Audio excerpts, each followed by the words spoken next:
And we are live, ladies and gentlemen. Welcome to episode 30 of Jacob's Film Perspectives. And we got a special show for you tonight. So, not only do we have a ton of announcements at the end of this show, we are covering Spider-Man Brand New Day. And we have a special guest with us here tonight. Two special guests, actually. Our buddy Ryan, all the way from the land down under. and uh, uh, another special guest that is near and dear to everybody's heart.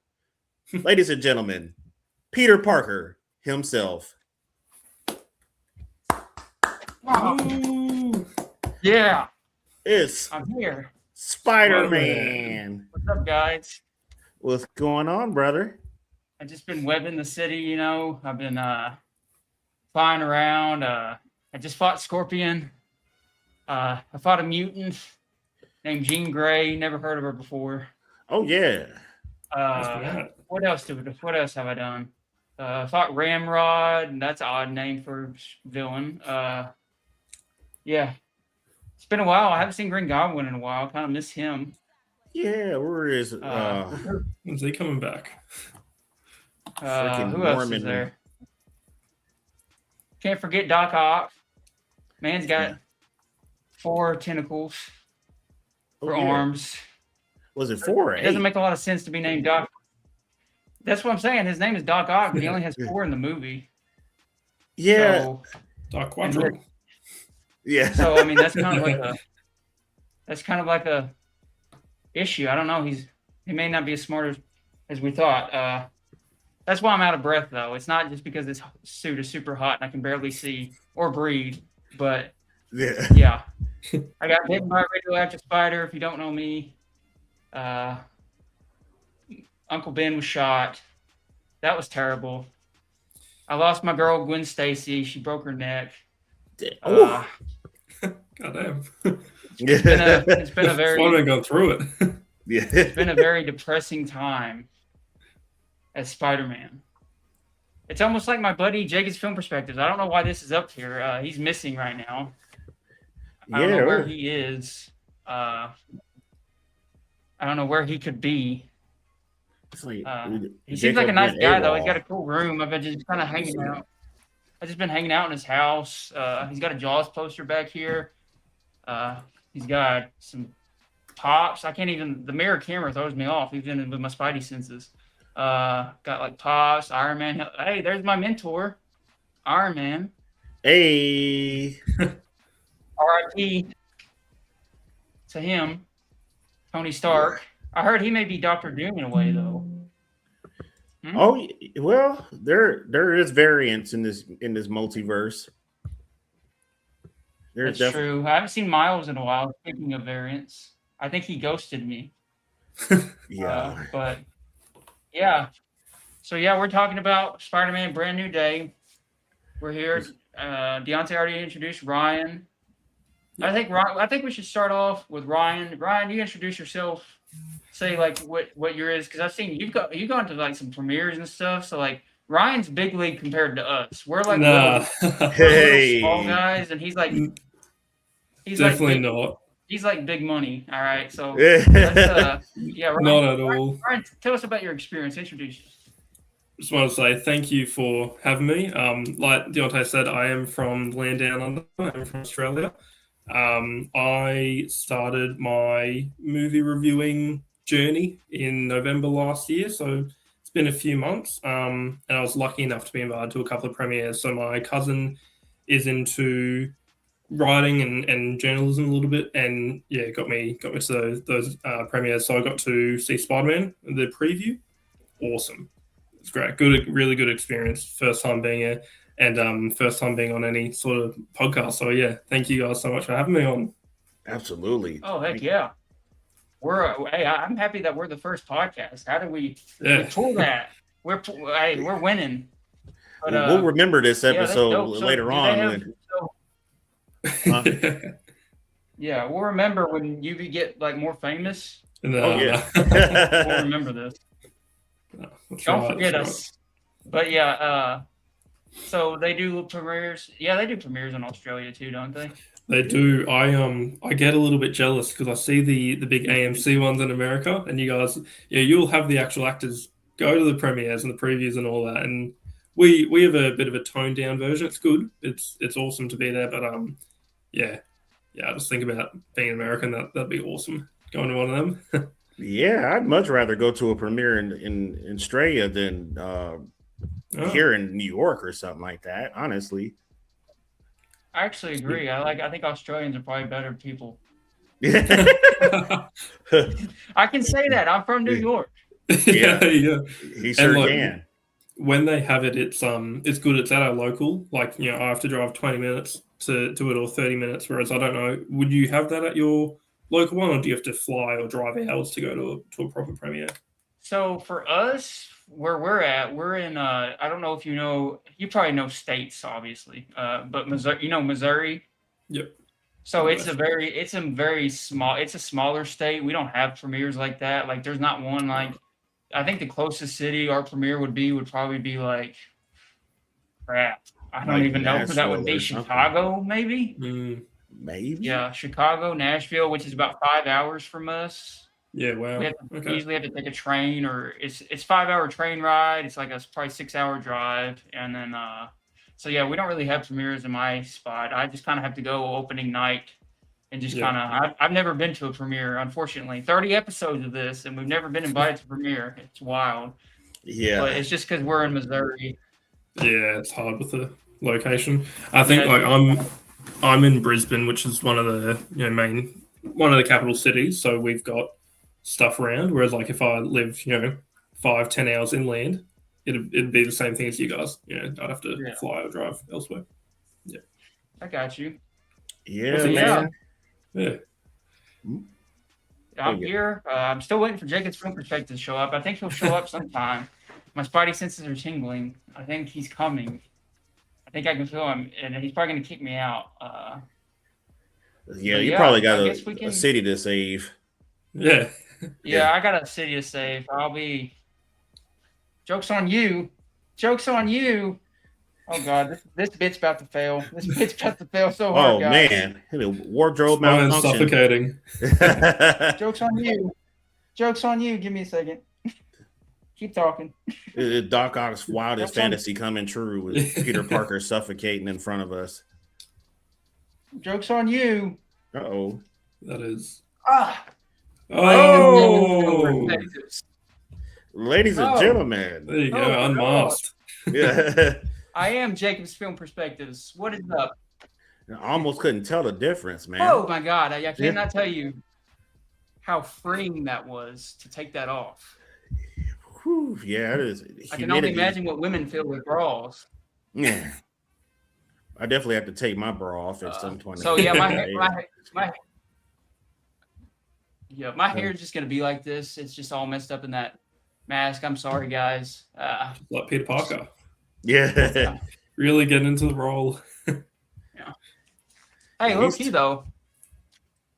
Cast me though. Low-key. I don't know. I feel like I could be a pretty good. I mean, it'd be more like a TV version, obviously. I couldn't be a movie version, but I could be probably like a small budget TV version of Spider-Man. You're about a few years younger than Tom Holland, so that's a good fit. Tom Holland who? Yeah. This guy there. Tom Holland, I'm coming for your job and your wife. Ooh, not his wife. No, I'm just kidding. I'll take Florence Pugh instead. Okay. All right. Next step up from the podcast is the fan film that you'll start making. Get in there. You have to visit. I might as well. Yeah, you have to visit Black Widow in her office. I would love to visit her in her office, actually. Like, yes, ma'am. But yeah, so that bit was me the whole time. For everybody watching, I'm sorry for the bit. I was probably real cringe, but you know what? It's Spider-Man, and Spider-Man means a lot to me. I think it means a lot to the two guys with me. I think, I don't know, because like, I feel like our age range. Because how old are you, Ryan? 22. Oh my God, 22. How old are you guys? I'm 27, actually. Wow. Yeah, I'm 35. He's 35. 35. Yeah. Probably look like a bunch of babies, but yeah, we're aging gracefully, guys. we age well, I That's guess. right. That's right. But yeah, so we've all grown up with Spider-Man. Yep. I feel like everybody probably every male has grown up with, even women probably too. But I feel like that's a thing is Spider-Man kind of. Can y'all hear? I think you Oop. just cut out. You cut out. Yeah. Is my audio okay now? There you go. Okay. Like, is it picking up? Because I had the mic kind of out of the way because I didn't want to knock it over. So I was just making sure my audio was good. Yeah, it feels like there's like a range to it. Like if the further away you get from it, you can kind of hear it. Okay. There you go. Can you hear it from like back here? A little bit weaker than when you're closer to the. Let me bring it. How about now? Yeah, there you go. Perfect. Absolute perfection. He's got to be comfy when he's on the microphone. I see it. Yeah. He's got to lean back. Okay.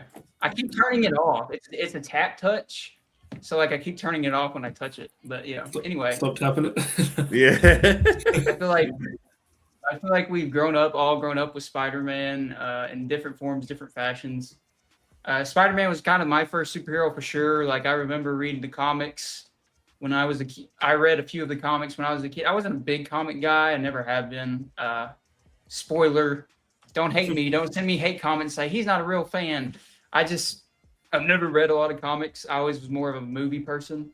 But I read a few. But of the comics I have read, it's been Spider-Man, the Fantastic Four, and Hulk are the three like comics I kind of read. So like I don't know. And there was this one Spider-Man comic I had, and I read it probably 50 times. And I don't remember what it was. I got it for free from some like toy or some store or something. I forgot they were handing it out, or I got it with a toy or something.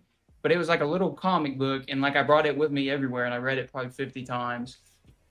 I just unlocked that memory, by the way. I just now remembered that. But yeah, so like Spider-Man's been my guy. Obviously, the Tobey Maguire movies grew up with. I mean, they came out when I was 4, 6, and 8. So I kind of like prime time Tobey. So Tobey will always be my GOAT. But yeah, I was always like, I remember seeing Spider-Man 3 in theaters. That's one of my first theater experience I can remember, which is pretty bad because I was 8 when that movie came out. So like my memory's kind of bad if I can't remember further back than 8. But yeah, I remember like Shrek 2, Spider-Man 3, and like Meet the Robinsons and Chicken Little. I remember those. But yeah, Spider-Man 3 was like the first like big blockbuster movie I remember seeing in theaters. Everybody was so excited for Venom. And we know how that went. But yeah, three of those. Oh my God. Welcome home. I had all the Burger King toys, and then I had I've always been a Spider-Man. I had the PS1 game is what really got me on to Spider-Man a lot on PlayStation 1. I think it was based off the 90s animated series. I grew up on that too. I watched the 90s series a lot because it would show on reruns on TV here. On I think it was like Fox Kids it was, and then I had like the VHS of I think it was Spider-Man versus Green Goblin, and then Spider-Man versus Venom were the 2 VHSs I have from it was like episodes from the show just packaged onto a VHS. It was like the whole story of them or whatever. But yeah, so that's kind of my background on Spider-Man. I guess I could say I didn't like the Andrew movies when they came out. I was kind of I was doing more sports things. So I never actually saw the Andrew movies until I was like 18, 19. So I kind of missed the boat on Andrew. I will say that. I kind of missed the Andrew hype. And then Tom Holland, when the summer after I graduated high school, the first Tom Holland's Homecoming came out. So it was just like another perfect time in my life. And it just kind of reinvigorated my Spider-Man love. I bought the web shooter with like the silly string. Nice. I was 18 years old shooting around my house, but yeah. So yeah, I've always been a Spider-Man guy. I've loved Tom Holland. I mean, Far From Home, I love a lot more than most people, I think. No Way Home, of course, that's one of the theater experiences I'll never forget. And And then now, we got Brand New Day. But yeah, I just want to give a quick rundown of my background. What y'all's backgrounds with Spider-Man? I want this to be a celebratory episode of Spider-Man because we haven't, have we? No, we have. We did a Across the Spider-Verse, I believe. Was it Across the Spider-Verse or was it No Way Home? It was Across the Spider-Verse because we didn't have this podcast when No Way Home was out. Yeah, No Way Home was 2021. Yeah, 5 years ago, 2021 was No Way Home, right? Yeah, and then Across the Spider-Verse was 2023. So yeah, our first one was Across the Spider-Verse. Hold on, let me grab. Damn, that is long ago. Yeah. So like this is the first like live action Spider-Man we've done. And Across the Spider-Verse, that was one of our first episodes of JFP actually. That was one of I think that was our second or third episode, maybe our first, possibly. I can't remember. But yeah, Spider-Man's always been a big part of my life, obviously. I mean, I have the 4K. I can't even point. I hate the mirrored stuff. But you see the Spider-Man mask. That's a 4K disc. I have all of them on 4K. I have a Spider-Man Funko Pop behind my monitor right here. I mean, I'm a spider whore, you know? Spider whore. But Spider-Man and Batman have always been my two. Yeah, so, same. Yeah. See? Perfect guess right here. Since day one. Let's see. But yeah, what are you saying, Deontay? Oh, I was about to say Ryan wanted to go first with his background with Spider-Man. Yep. Oh yeah. Thank you. Love Spider-Man. I've actually just pulled this out from behind my desk. It's like Simon says, you know, the twist and pop and all that. Girlfriend got for me for a couple of years ago. So, like you, Jacob, Spider-Man's always been Spider-Man, Batman. Who's on top? Different times. I think because I'm a little bit younger, I wouldn't say I missed Toby, but it was always like Toby was there. Toby was good from a couple of years ago, and then Andrew came out with the Amazing Spider-Man and the sequel. Mind blowing. And I know the sequel didn't get the best ratings, and they had plans for the third one that never happened. I think it was awesome. I think looking at number 2, and it's actually something I'll talk about later. The darker tones in number 2, and it was heavy, and we thought, okay, well they're not going to do that again because that flopped, and then they've done that with Brand New Day. So it's interesting to see those two different ones. But I also saw, I don't know if you guys have seen the concept art for TASM 3, what they were planning with the symbiote and bringing people back, and I think it did look messy, but might have been good. But no, they sort of canned it there. When Tom Holland came out, it was, I think everything they've done in the MCU, Fantastic Four is another example. They redid those, and they're good. They're awesome. It doesn't necessarily put the old ones down. Same thing with Tom Holland, but I think it's really good. I'm trying to think if there's any TV shows. I think I missed Spectacular Spider-Man for some reason. I never watched it as a kid. What I definitely did play is that Lego Marvel superheroes game and swinging around Spider-Man in the city. That was a good one. Nice. And I think I wish I'd played like Web of Shadows and those other Spider-Man games because I hear great things. I see clips of them and think that's awesome. But I missed out on those ones for some reason. But yeah, really into Spider-Man. Yeah, I'm with you on like the Web of Shadows. I have completely missed that boat because that came around the time, it was around the Andrew era too, when those games came out kind of. So like I was kind of like a sports outdoors kid back then. So I just kind of fell out of love with movies. Middle school, high school, I wasn't really as much. Kind of got back into it when I got into college, when I started because I got a degree in film. But but yeah. And then, I remember everybody talks about the Spectacular Spider-Man too, but I haven't seen it either, so I missed that boat as well. But apparently it's great. Good soundtrack. Yeah. Ugh. I own it on digital. I think I have the whole series because it was one season, wasn't it, or something like that. I don't know. It Couldn't was tell like you. one, 2 seasons. It didn't last long, but I need to watch it. I need to put it on. But yeah, okay.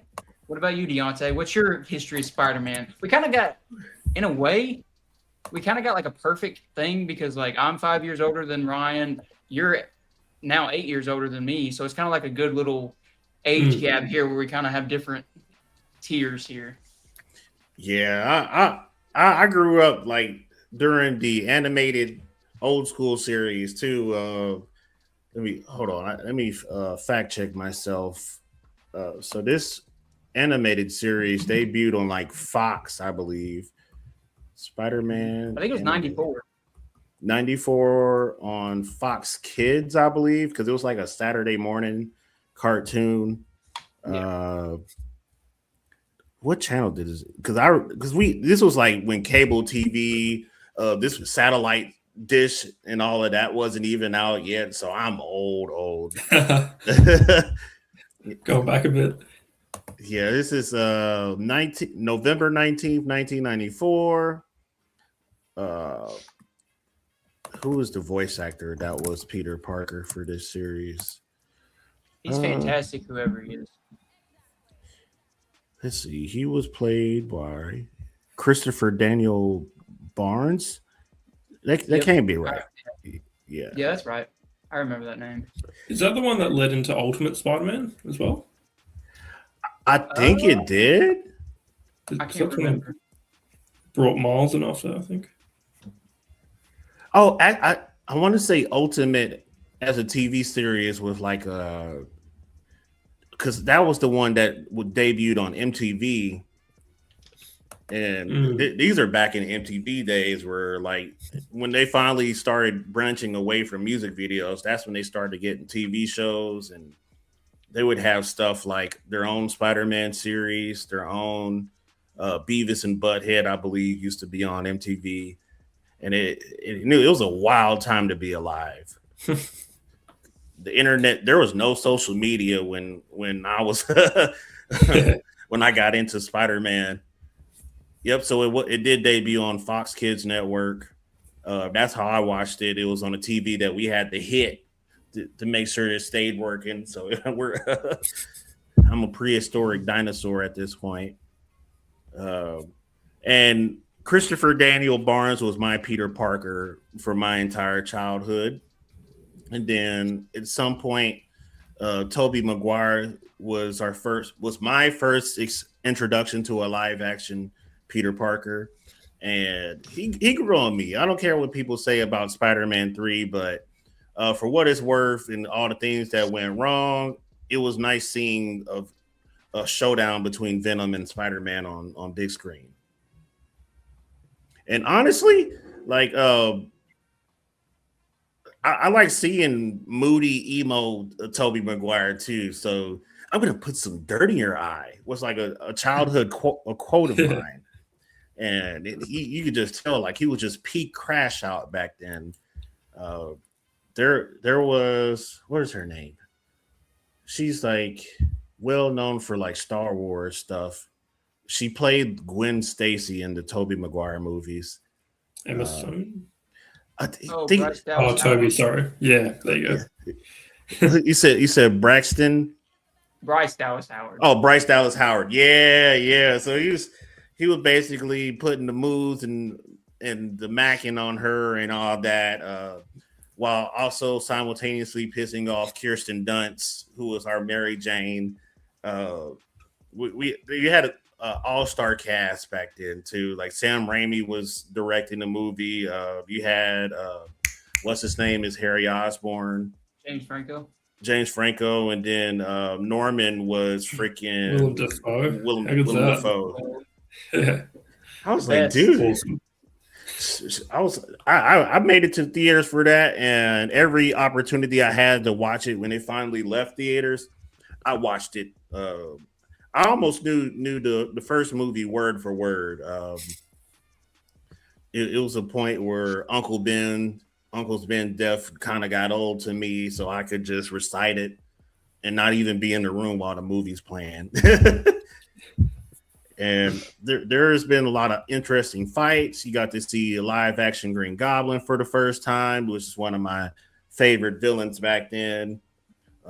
I was not crazy about Spider-Man 2. I was like, yeah, Doc Ock was a great villain, but it just didn't hit as hard as the first for me. There's just something about Spider-Man versus Green Goblin that makes a better plot than Spider-Man versus Doc Ock, which is crazy for me to say, and it's like a hot take, but some people feel differently. Let's see. I feel with that point, it's interesting. I do think you look at Spider-Man 1 and 2, the relationship between Tobey Maguire, or Green Goblin and Spider-Man is so similar to Doc Ock and Spider-Man. It's kind of like they rehashed it a little bit, but just on that point with Spider-Man 2, the scene where Doc Ock and Tobey are fighting on the side of the building, he throws down the piece of the clock on the clock tower, and Spider-Man throws it back up at him. So good. You can't beat that.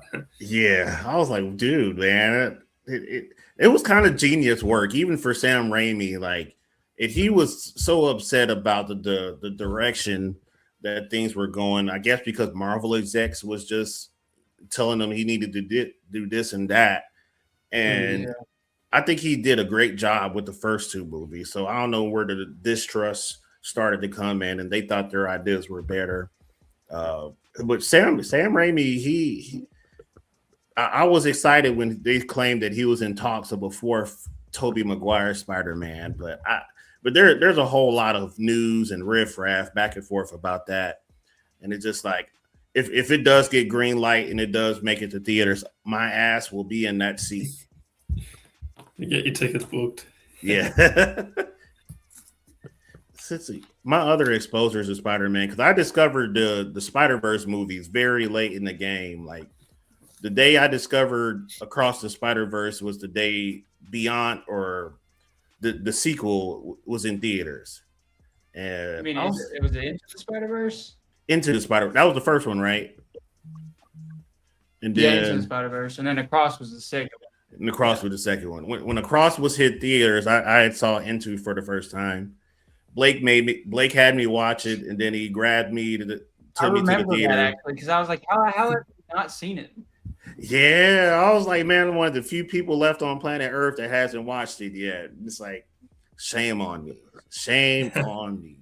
Shame on me. I played the Sony PlayStation Spider-Mans, almost all of them. And then there was, when I had a Nintendo GameCube, there was the Dimensions. I think it was Spider-Man Dimensions. And you could play Spider-Man 20. Is it Shattered Dimensions? Oh yeah. Yeah. With Miguel, yeah. You got 2099, you got Black Spider-Man Noir, and there was like one other Spider-Man, and then there was our Spider-Man. You got to play all four of them, and it was awesome. So it was gaming for Spider-Man, movies, cartoon series. Disney Plus has a brand new Spider-Man animated series that is doing awesome right now. Has anyone seen that, actually? Oh, yeah. It's so good. That first season, you're actually, if you start it, you're not too late, because season 2 drops in like September this year. Yeah, okay. It is so good. I haven't watched it either. It's like a multiverse Peter Parker too. So it's like all the comic book inaccuracies of it. People can't really bitch and moan about it. It's still very fantastic storytelling. So where were you like when the Andrew movies came out? Andrew dropped his movie in what year? 2012, 2014? Yeah. 2012. 2014. Oh, I was in the Air Force. That's crazy work. Yeah. I joined the Air Force in 2010, and I didn't get out till like 2016. I think in 2012 I might have been on a deployment when the first Andy Garfield movie came out, and I was so excited for it too. I was like, okay, maybe it's time for a reboot. My only complaint about the Andy Garfield movies is the way that they handled his villains, and and not a lot of people felt the same, but I was like, his goblin is kind of ugly. His lizard looks like a gorilla. His Electro looks like a dude that needs to just shave the rest of his hair off, and it's like that Maxwell Dillon just wasn't hitting for me. Like, you cast Jamie Foxx, somebody that big could be Electro, and give him such a off the board backstory before he became a villain. So I'm like, And then Sony had a trend. So the disrespect for villains started with the Andy Garfield movies, and then we moved on to Venom. And then you had, Madam Web isn't a villain, but that ended up not doing well in the box office. And then Craven the Hunter, Morbius too. Oh my god! Like so Sony was just sticking to their what they're known for, I guess. I think you made a good point about the Andrew's second one with Jamie Foxx. I don't think anyone was believing that Jamie Foxx was like a nerdy scientist. Yeah. At the start, it's like you see him and it's like, oh, that's Jamie Foxx. That's pretty funny. Cast him as that. This is a great executive decision from somebody at the top. Let's see. And then Tom Holland, which he is now my favorite of the three. I will always be a Toby ride or die, but now Tom is just like my Peter forever.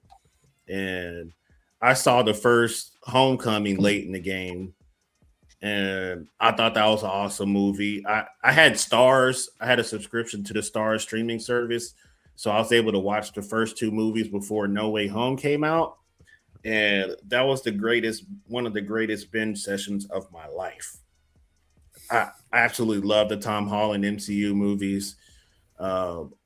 Far From Home was a fantastic movie. The way that they handled the villains was perfect. We met Vulture, we met Mysterio, we had Shocker at one point, and then we even had a Scorpion the debut before we got No Way Home. And then we got No Way Home. Yeah. The reunion of three different universes. Well, not a reunion, but the first time three different universes of Spider-Man met each other. You got Jamie, you got Andy's villains crossing over into this world, Tom's villains crossing over, and Toby's villains, and they all have a big old showdown. Movie of the year. We did not get to cover it on JFP, but man, that will forever be one of my top 5 MCU movies of all time. Yeah, I agree. And looking at this one, Brand New Day, it's hard to. I do think No Way Home is a better movie. I think it's near perfect. Big call. Brand New Day is good, but No Way Home, how they brought the original two in and the villains and the interactions, perfect. Whew. Chef's kiss. Yes. Yeah. Honestly, I feel like it'd be too soon for me to say Brand New Day is better than No Way Home. I will stick with No Way Home in my rankings. Well, I'm going to be the bearer of bad news here. Yeah, I was going to say. I think Brand New Day clears No Way Home. Wow. Perfectly. Woo! I don't think there's any competition. No Way Home for me, I loved it in theaters. Don't get me wrong. It was one of the greatest theaters. I saw it that opening Thursday. One of the greatest experiences of my life. When I was with one of my best friends. Seeing Toby come back was just amazing. William Dafoe's Green Goblin just showed why the MCU villains are so bad, because like he was so much better than like all these MCU villains we've gotten, and he wasn't even, he's a reused villain. But I have had no desire to watch it outside. I haven't watched it since theaters. I watched it twice in theaters, and I haven't watched it since. I just had no desire, because as a film fan, this isn't a review on No Way Home, but as a rundown, as a film fan, No Way Home was shot on mostly green screens. You can tell that. It doesn't feel real. It doesn't feel tactile. His suits are very fake. Tom Holland suits. His villain isn't even his villain. His villain is Toby's villain. Like, he doesn't even get his own villain. Toby's villain is the one that kills Aunt May. Like, it's not really Tom's story. It's still, it's more of a nostalgia. It's like the perfect example of nostalgia bait. It's done right. Like, I'm not in a negative way, but it is nostalgia bait in that everybody thinks it's great because of that nostalgia. But if you go back and think about it, there's a lot of there's some great pop points, but it's so big CGI fest. Electro doesn't make a lot of sense to be in there. I don't know why, and how he changed. They try to fix him. The lizard showing up. Who cares about the lizard? Just stuff like that. I'm just like, I don't know. And then this feels like a very tactile. I mean, they, like Tom Holland said, him working with Christopher Nolan basically gave him the inspiration to go more practical with this one. Practical suit. You can see his ears in the suit sometimes, which I love. More practical suit, practical effects for the most part fighting. There's some CGI still because it's MCU and they have to use CGI, but because of the MCU. But yeah, it's just a lot more practical effects, better camera work, better fight sequences, better villain in my opinion because it's his villain. I feel like it's kind of a cheat code because you're using one of the greatest superhero villains of all time and Willem Dafoe's Green Goblin, and you just recycle him back. Like, it just feels like there's a little bit of a cheat code there, and it's not Tom's villain at all, so he doesn't really have a tie to him besides, he hates Toby and now he's going to destroy the world. Like, I don't. But yeah, that's my thought on No Way Home. Yep, my buddy James, you were right, buddy. Brand New Day is better than No Way Home. I agree. I think if you guys would go back and rewatch No Way Home like today, I think you would think that Brand New Day is better. I think that it has a sheen over it because of the great theater experience. But like, if I went back and rewatched it, I'd probably give it I think I gave it an A+ when I watched it. I'd probably get like a B+, A- now, just because of all this bad CGI. Because I've seen some clips from it now, and just the green screen is so bad in that movie. And Doc Ock looks terrible. Like, they try to make him look younger, and it doesn't really work that well. I love the scene though with Toby and Doc Ock reuniting. He's like, I'm trying to do better. I love that scene. Hit me hard as a Toby stan, and them helping each other is amazing. So still, it's a great movie. I love No Way Home, but I think this movie, on a filmmaking perspective, at least writing and directing and filmmaking, I think this is by far the best Tom Holland movie we've ever gotten. But I could see where people would prefer No Way Home because of all that greatness, though. Like, it's not like I'm gonna beat your ass, Right. If you like No Way Home over Brand New Day, like, I completely understand. I'm gonna. Thank you, Diego. I think they're close. I think that's a good point from Diego. They're that close that I'm gonna rewatch No Way Home and then Brand New Day after each other when it comes out, and yeah, I think it'll be good. Yeah, good side by side comparison definitely will help refresh my memory too. Honestly, I can see some of the complaints about like the CGI and all that. I think like what did it for me was the storytelling aspect of it. Like, the script was written very well. There was some very, very Peter Parker moments in that movie, and then you had 3 Peter Parkers, and they stayed true to that. And it's just like, you can kind of tell the movie was made by a true Spider-Man fan, but at the same time, there is some things that like we could have done without, because like Jacob said, we don't care about the lizard.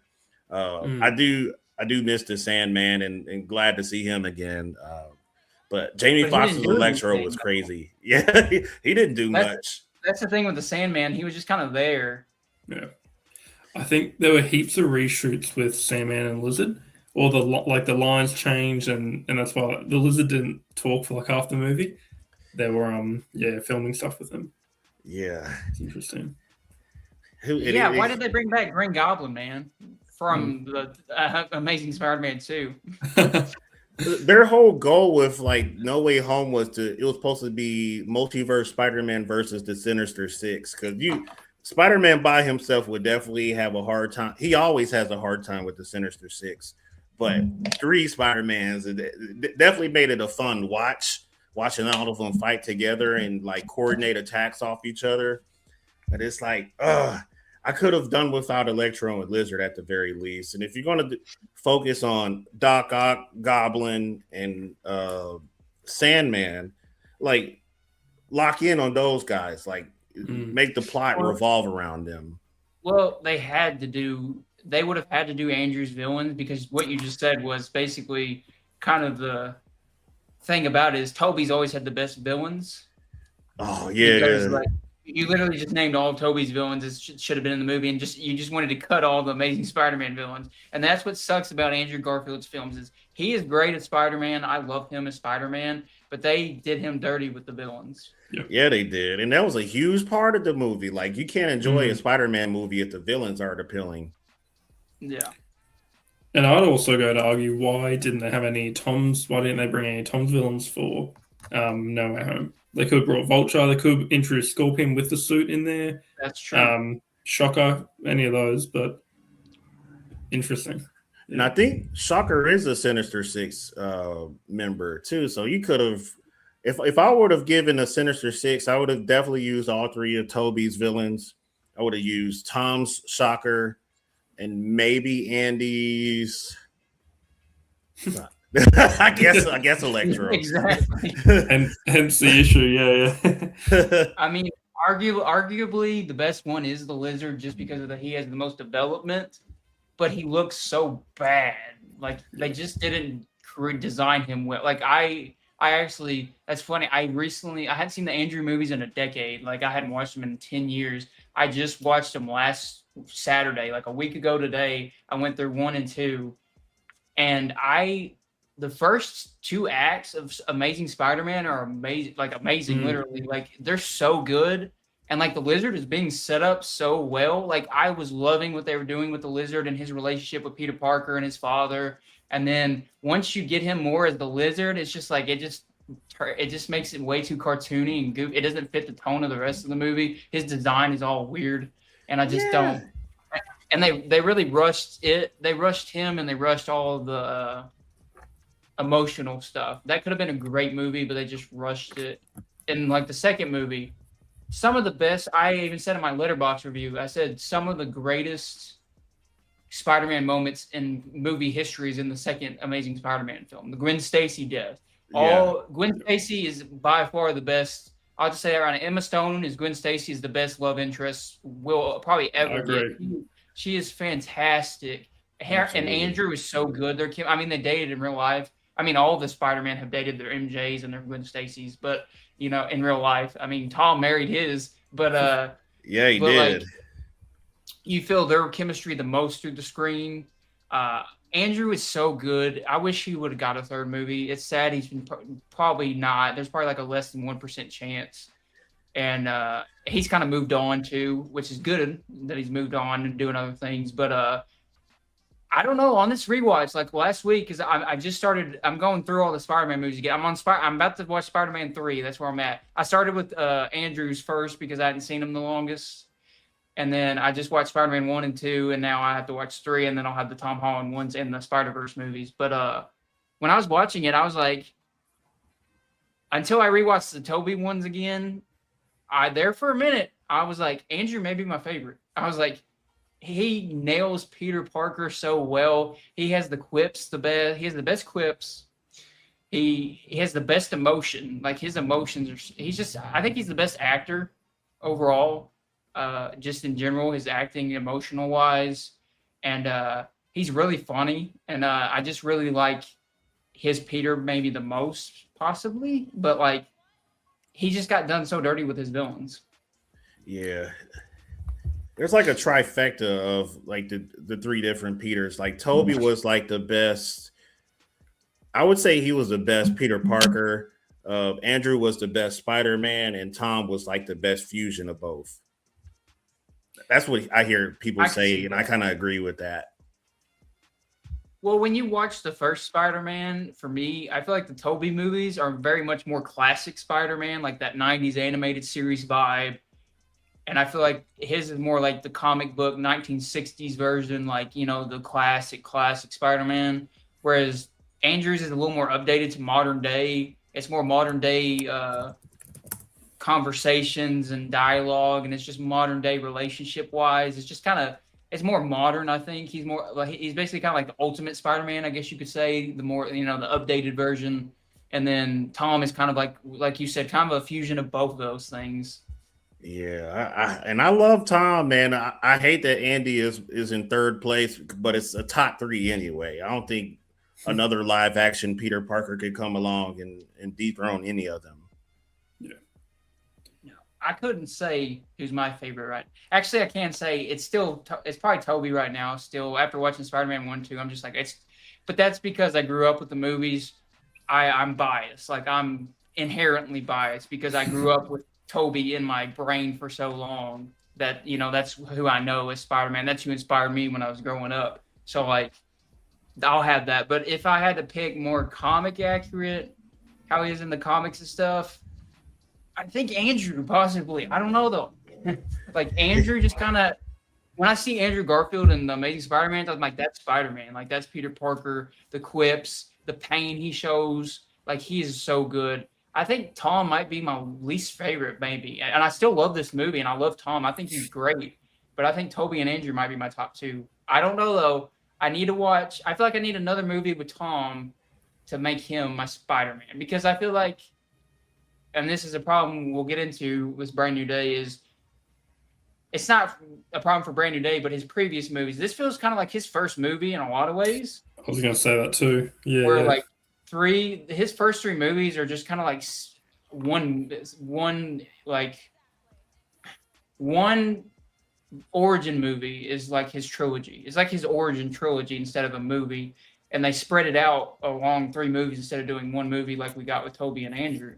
So it's kind of like, and because it's in the MCU, they had to fit it within the confines of what they were doing with the MCU. So like his story is different. He didn't lose his uncle. I guess he lost his Uncle Ben, but we never see that. We see him lose Tony Stark, and that's more of his kind of Uncle Ben in this way is like the father figure in his life that died is more Tony's. I know Uncle Ben dies technically, but like Tony Stark is more his Uncle Ben in this franchise, and his Aunt May doesn't die till the 3rd movie.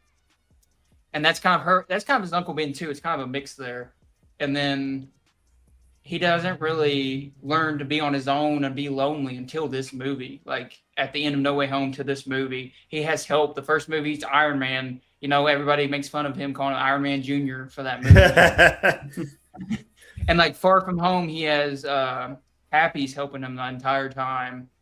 And then it's the whole thing when Nick Fury's there. And like, it's just, he had the unfortunate of not having his own universe. He's trying to be fit into a broader universe, whereas Toby and Andrew, they were their own universe. They had it was all about them. 100%. Yeah. I will say, and I'm also biased, Andrew is my favorite. I know. I just feel like he got stitched up a little bit with the whether it's the writing or the villains or whatever it is. I would have loved to see a 3rd movie, and that's why I think I liked No Way Home so much. He got another chance. We got to see him. Wow, he's actually not a bad Spider-Man. Like he is really good. And I think as well his story character building was so different to Toby in the fact that it did go the darker route. It was a bit depressing like the second one, but I think it worked. And then you're right, Jacob. With Tom doesn't have that. He didn't have the opportunity to have a real origin story. I know also like when they did Homecoming, they didn't just want to do another Spider-Man movie. A 3rd origin story that we've seen. 15 years we've already seen 2 of them. They're going to do another one with Uncle Ben and all that. So they switched it up, which worked. I think it has worked. It's just different.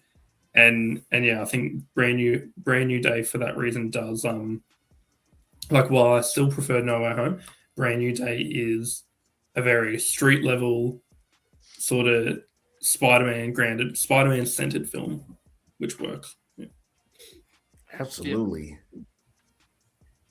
So I guess with all that being said, let's get into it. Let's get into Brand New Day.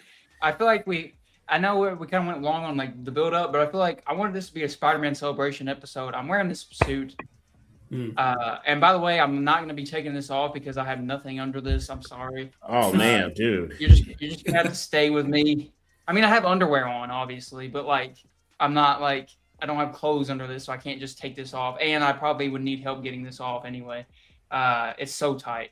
But yeah, so like, I wanted to kind of, because like we've never really been able to talk about Spider-Man on this podcast. I mean, we've talked about Miles and Across the Spider-Verse, Into the Spider-Verse. We've covered those movies because of that, but we've never been able to talk about the live actions before. And since it means so much to me, I was like, we got to talk about it on my podcast. We got to have an episode dedicated to all the Spider-Man.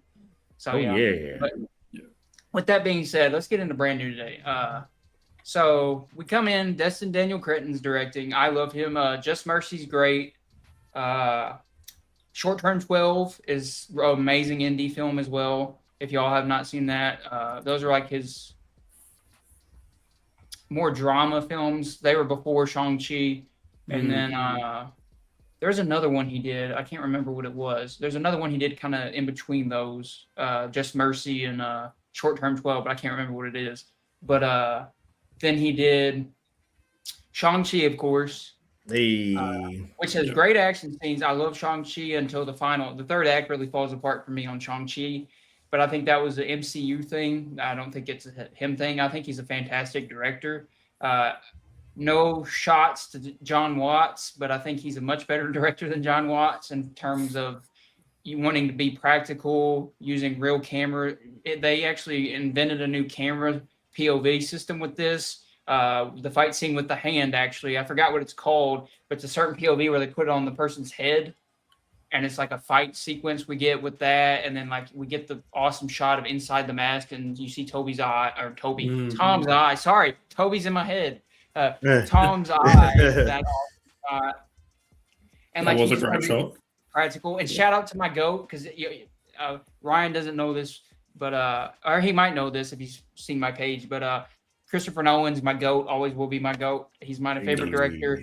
So he basically is the reason this movie is as good as it is in a way, because of Tom Holland working on the Odyssey. Tom Holland has gone on record to say he saw how Christopher Nolan worked on the Odyssey, and he's like, why can't we do this on Marvel movies? Why can't we do this in the MCU? Why can't we have real practical sets, real effects? And Tom Holland, because he's got the clout now. I mean, he's Nathan Drake, Uncharted. I mean, that didn't do well, but like, yeah, he's got the clout. He's with Zendaya. He's got the clout. He's the Spider-Man. He basically forced his hand. He basically went to Sony and was like, hey, if we don't do this, I'm not going to do another Spider-Man movie. He kind of gave him an ultimatum in a way. Yeah. Well, where he was like, if we're going to do this, we're going to do this right. I'm not just going to come back for another movie. And shout out to him. And that's why I almost want to give him the best Spider-Man, just because of that, because he knows he's very in touch with what the fans want. He's very in tune with Spider-Man and like who he is as a character. And he finally got to, because he worked with Chris Nolan on the Odyssey and he got more in tune, he was able to get more practical effects. Let's get a suit. And he said they took the suit and basically made the best of Toby's and Andrew's suits and kind of his suit, and they kind of mixed it as how they came up with the suit. The suit this is the brand new, I'm wearing the Brand New Day suit. The suit I'm wearing right now, which is a top 3 Spider-Man suit for me. I think it goes Toby number 1, but Toby will always be my number 1. I know the Amazing Spider-Man 2 is so good though too. That's right there, and then Brand New Day suit I think is the top 3 suits probably. And what about Toby symbiote suit? Oh yeah, gotta have the black Spider-Man. It's pretty good. Yeah, I want to say that, but because of what they did with that suit and Venom, they kind of just wasted it. Besides, they aura farmed a little bit, but then they wasted the rest of it. Like, they didn't give him the right story for that suit to be awesome. So the shot with the reflection, it spins around and it's him in the black suit on the side. Man, so good. Speaking of the Odyssey, we could sit here for another 2 hours and talk about the Odyssey. Yeah. How good was that? Yeah. Oh God, man! You have like a whole bunch of Marvel actors that we know in there. Like, damn, Punisher and Spider-Man are back in here again. So Working together. Yeah. No, we'll keep it Spider-Man though. But yeah, you can thank Chris Nolan in a way. Thank my goat for kind of inspiring Tom Holland to go more practical with this, and he does. I mean, the fight scenes are more practical. The suit is practical. I love, like you said, it's a little thing, and people are hating on this in the trailers, and this is why I hate the internet. They're like, you can see his ears. It's so stupid. Well, no shit, dummy. You're supposed to be able to see his ears. That's because he made the suit himself, or he's supposed to. So, like, you need to see his ears because it's not, it's realistic. You're going to see his ears. So, like, I love seeing his ears. You can tell there's somebody in that suit for most of the time. There's some CGI that is a little wonky, but, like, you can tell for a lot of the movie that there's somebody, Tom or a stunt double is in that suit. And then you get that cool inside the mask shot with the eye. Him falling is amazing. The cool camera work they came up with fighting the hand, and how they come up with this story. And in a way, this movie still has those MCU problems of trying to have too many people and characters. With, like, we're introducing the mutants of Jean Grey, and she becomes the X. We're kind of introducing the X-Men in this. And then we're kind of doing the Hulk is coming back. And then, the Punisher's in here. But for me, the difference between this movie and the previous 3 Tom movies is those movies almost felt like the story was serving the universe. And this movie feels like the universe is serving the story. Where, like, if it's still Tom's story, it's still his. Everything is about him, tied to him. They're just having this universe wrapped around it instead of the opposite. Yeah, having him work with an X-Men is just like old comic book fashion, because it's like Spider-Man. If you know even like just a few comics, like there's always going to be cameo. So it's like you have unlimited option of villains to choose from. Side characters that could help. When I grew up reading Spider-Man comics, I saw a lot of Daredevil appearances, a lot of Punisher appearances, Blade. You see Hulk every now and then you see Spider-Man interacting with Fantastic Four or the X-Men. And seeing that in live action kind of lifted my spirits up, because it's just like it's fun, because it's like Peter Parker's chemistry with other heroes is what kind of like keeps you locked in, because you want to see if it's funny, you want to see if it's toxic. Spider-Man is a very powerful character too. A lot of people don't take him seriously because he doesn't pull his punch, or he does pull his punches and stuff like that. But Spider-Man, if he were to ever go like full crash out mode, he could work some of our favorite heroes. And movies like Brand New Day kind of showed, like, it gives you a peek into that potential, especially his fight with the Hulk, and you get to see him get his dub on the Hulk, and it's just like, whoo, and it's that Spider-Man still pulling his punches. Yeah, and like I love going off of that. I love the Punisher being in this. Yeah, it's great. We've done multiple now episodes on Daredevil. We've done both episodes. We've done an episode on Born Again season 1 and season 2. That's my favorite superhero TV show of all time. I think it's an easy winner. And I just rewatched The Punisher season 1 and 2. Very underrated. That'd be right there behind the Daredevil for me. So seeing John Bernthal back as the Punisher is so great, and they incorporate him so well, and they don't sacrifice his rated R-ness for this movie. He still feels like Frank. He doesn't feel watered down at all. I mean, he's maybe a little watered down, but because it's PG-13, but he's not watered down where you feel it. I mean, he literally tries to murder a child still in this at the end here. But so like we still get that hardcore Punisher, because in a way, I mean, he's not the villain, but like he causes a big problem at the end. So like it's still that Punisher we love. Yeah. And did you see the One Last Kill, Punisher, the one-off special? Yeah. I watched that probably a week before Brand New Day. I think it's good how they did it. It's not like too crazy of a contrast, but seeing him go, gung-ho in that one, and then seeing him sort of a bit softer in this one, I think worked well. It's a different environment, you know. I think it was really good. I think he stood out heaps actually. Giving him his first proper MCU movie debut was awesome.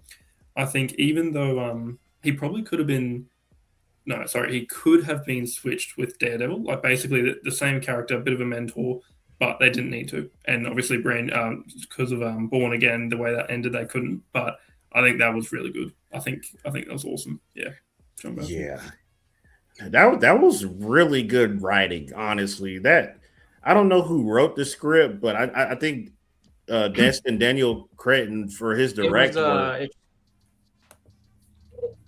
It's Chris McKenna and Eric Summers wrote the script. Dude, I don't really know them as writers, but they did well.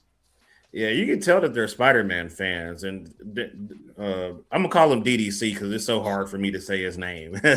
DDC's directing work is genius. Because we've been introduced to Spider-Man. They didn't really give a lot of side characters in Tom Holland movies. You got to see more. You got to see Spider-Man's rogue gallery than anything else. Actually, I think it's across the board for Toby and Andrew. So we got to see a lot of villains, but we don't get to see other Marvel heroes show up and help him out. And I think like being able to play with that with No Way Home and Brand New Day, it starts to feel more like a Marvel movie every time. And I think with Stan Lee being basically the father of Spider-Man, this is a movie he'll definitely be proud of.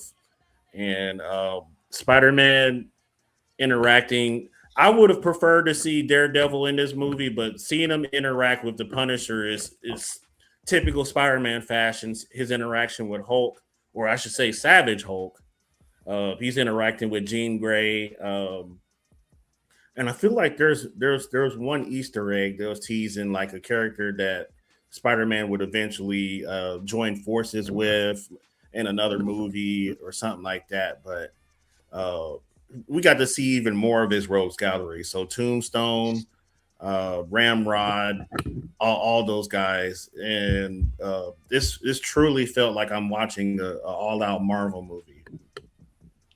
Well, I mean, we can start with the beginning. How they did the comic shots. How good was that? The comic book shots of all of the different ones, which is a really cool montage. And I know apparently, because people were kind of complaining about like they should have done like Ramrod or Tombstone more, and apparently they did shoot a lot more footage with Tombstone and Scorpion, but they had apparently I saw online that they did like a screening and like some fan input was said, and they tried to do it with fan input, and Tom Holland said he hated it, like he wouldn't have it released. So then they went back and reworked it. So this movie's been reworked a few times, and I think they got the best aspect because I really don't think. I mean, I feel like I'm wearing a Spider-Man suit, so don't come at me. I paid money for this, so please don't cut my head off, Spider-Man fans. But I just don't think Tombstone or Ramrod is a good villain to have as your main villain in the Spider-Man movie. Like, no offense to people who love those villains, but that doesn't feel like a epic villain. I'd much rather have a Jean Grey. I mean, that's really. I mean, she's the villain. She's not, but she is. And even I'd rather have that little dynamic than him just going against a classic basic villain. Because how many times have we seen that now? Like in all of Toby's movies, as much as I love him, it's always that one villain. And this movie, like I said, the universe is serving the story, so we're able to incorporate X-Men with Jean Grey, and she's a great villain for most of the movie. Like I love the possession aspect of her jumping people. It's because it adds stakes. That's another thing I saw people hate on. This movie didn't feel big enough. Like it didn't have big enough stakes. And I'm like, are you kidding me? Like we have a gigantic. We got the Hulk, who hasn't been the Hulk for a decade now. I love Endgame, but the Smart Hulk I don't care about whatsoever. I don't want to see him as Smart Hulk. And like we haven't seen him as Hulk since Age of Ultron. Literally. So like that was 2015. That was been over a decade ago. We finally got Hulk. We got the Punisher. Like we got Jean Grey. I mean, like what more do you want? Like because people then complain, oh, it's too big, it's too overstuffed, it's not street level enough. Like there's so many complaints. I'm just like, I don't get it. I feel like this movie is just like, I've seen it twice now. I think it's a near perfect movie for me. But so like, I don't get a lot of the criticisms held at this one. But yeah, like we get, like I said, the Hulk. He finally becomes the Hulk after 10 years, and he even does the Hulk blast with his hand. And as a little kid playing the video games, I used to do that all the time on the video games. I forgot what it is. Is it called Hulk blast? It's got like a name to it. It's thunderclap. Thunder, whatever it is. Yeah.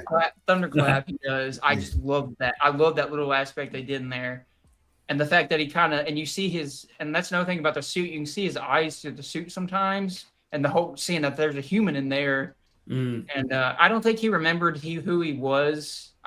Some people are like, oh, he remembered he's Peter, because really Hulk never really met Peter in that way. I think he just saw that he was a human being. He was a kid, like a 20-something human being. He's like, okay, I should probably calm down a little bit. But like, yeah, that was great. I thought that was great bringing him back, bringing Hulk and proper, like you said, Deontay, savage Hulk, like proper Hulk. I think they please use that in the future. Please, whether it's a Hulk movie or if they can't do that with the rights, whatever it is, I think it was a good way of setting it up. It was a good way of tying in the inhibitor aspect, and that'll be big in the X-Men later on. Oh, yeah, I thought Hulk was awesome. And having Punisher go up against the Hulk and that little that was so good. The way he's awesome. Like shooting him, and he's just like, oh, I love that scene where he's like frozen. He's like, oh shit, he runs out of bullets, and Hulk's just running at him, and he's like, you can't really fight him. And I am street level. Yeah. It's just like, yeah, and like you said, Ryan, with like the inhibitor, it fits the story because he's trying to suppress, of course, his arachnid DNA. And that's a perfect comp, is like the Hulk trying to inhibit the Hulk and the gamma radiation. It's the same type of thing going on in a way. It's a mutation. And like you said, I'm scared. This is jumping a little ahead, but I'll just say it now because I'll probably forget it. I'm scared where they're going to go with that, because we've seen the inhibitor before in Days of Future Past. When they like inhibit the mutants, and I'm afraid because I don't want Peter Parker to be the one that created that, because like that's kind of where it's going. Where like the Hulk tells him that's dangerous. Like what would you? Who gets to decide what you inhibit? Who gets to decide what's good or bad about you? So like the fact that Spider-Man created this, because he takes it off in the jail at damage control. So, I mean, and it doesn't show it crushed. So I hope they don't go away where, like, they find it and then they turn it and that's how they get the mutants. I hope they don't do that, because then that kind of makes Spider-Man look like an idiot. And, like, it kind of gives a bad taste in your mouth to Spider-Man. Like, oh, he created this inhibitor accidentally.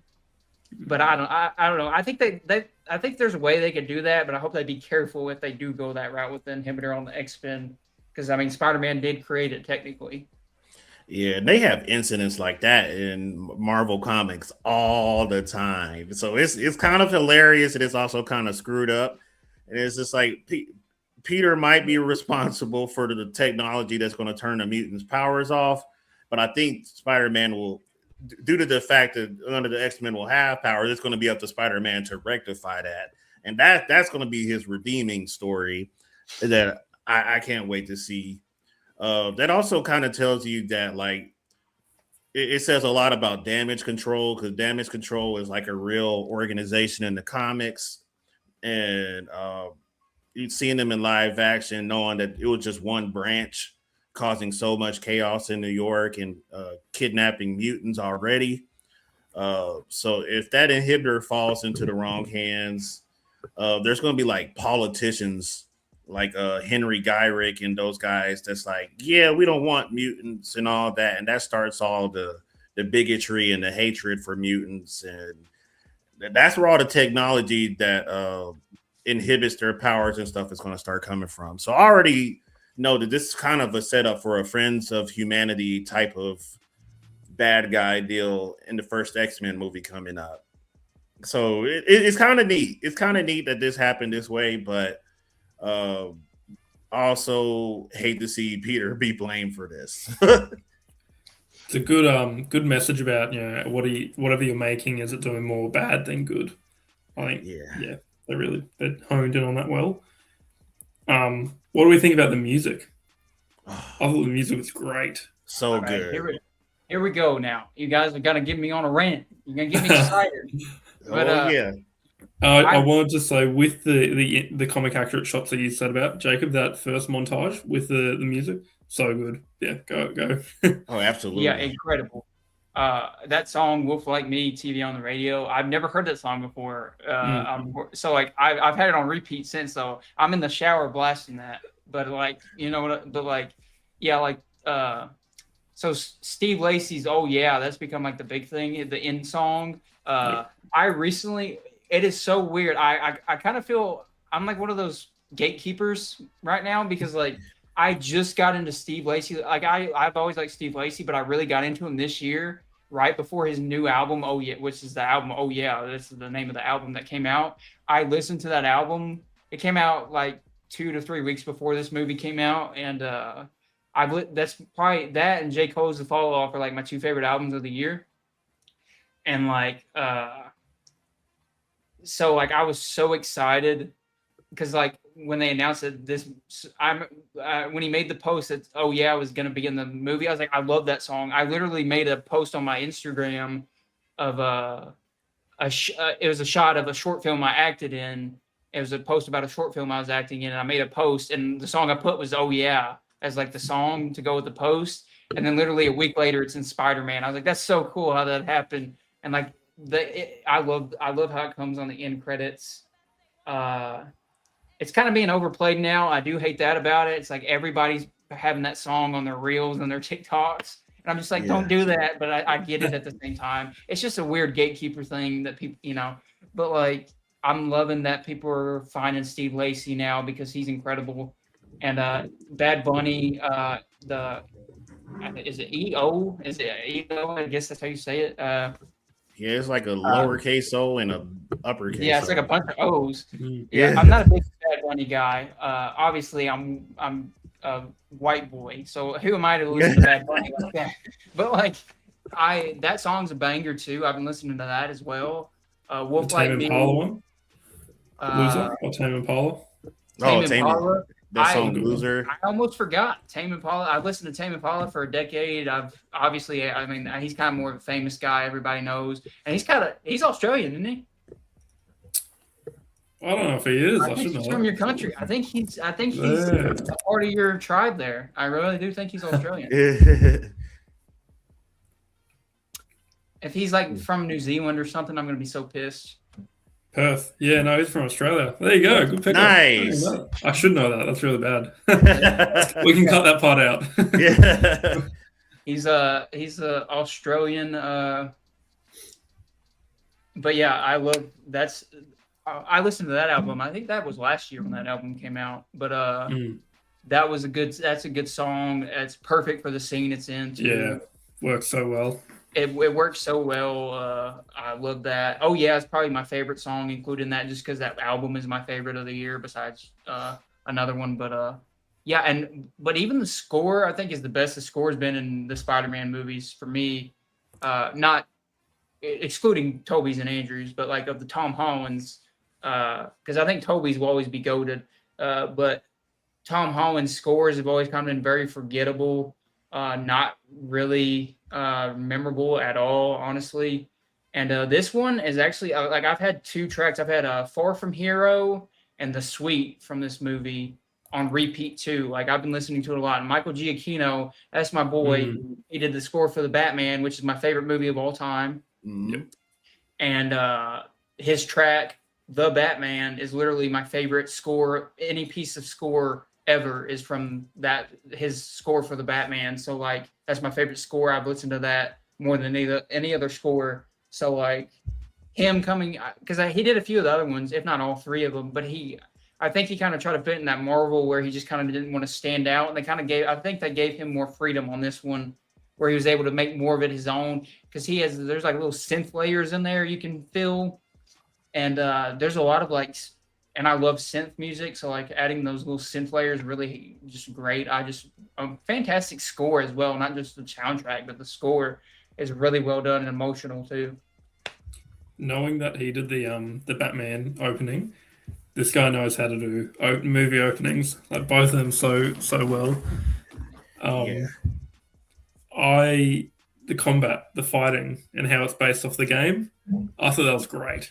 Oh yeah. I thought that was awesome. And I was replaying the game, and I'm like, wow, they did take that directly from the movie. It's awesome. It's another thing about like perfect timing with like me listening to the Steve Lacy album right before this movie. I've had a PS5. I've always been an Xbox gang. I just got a PS5 2 years ago. I've owned all 3 Spider-Man movies since they came out. But I've only been playing, like, I'm a big NFL guy, so I play a lot of Madden. And I play more sports games, really. So, like, I haven't played them. Like, I still haven't played Miles Morales or Spider-Man 2 yet. I literally just beat the first Spider-Man game in May, like, right before this movie came out. And I'm so glad I did it before, because I was there's one scene where he webs them up and they're hanging from the street light, and I'm like, that's just from the PS5 game, like literally same combat style. And I love that. And the pigeons, like there's a whole pigeon scene where he's flying and he holds a pigeon. I think that was a little reference to the pigeon catching side mission. But yeah, I love those games. They're some of my favorite games now. Like I said, I haven't played the first or the second and the third one, but I just 100%ed the first one, and I love it. It's a fantastic game, and it's one of the best Spider-Man stories, I think, in general too. It's such a great story, that game. But yeah, that was great having the ties to it. It feels like they took a lot of stuff from all kinds of things. That, like I said, I think Tom Holland really had his hand on the pulse of like what people wanted for Spider-Man. Yeah. When it comes to video games, like DDC, he definitely wanted to pay homage to both the comics and the video game. Because there's like a scene where he's like holding somebody by their shirt and their body's like down like that. That's based off a comic book cover, I believe. Yes, it's in that comic cover montage. It's like, holy crap. Like Spider-Man being able to do that during the movie, and then like getting hit by Scorpion's tail it's also from a comic book snapshot. And it's like DDC put his foot in this stuff.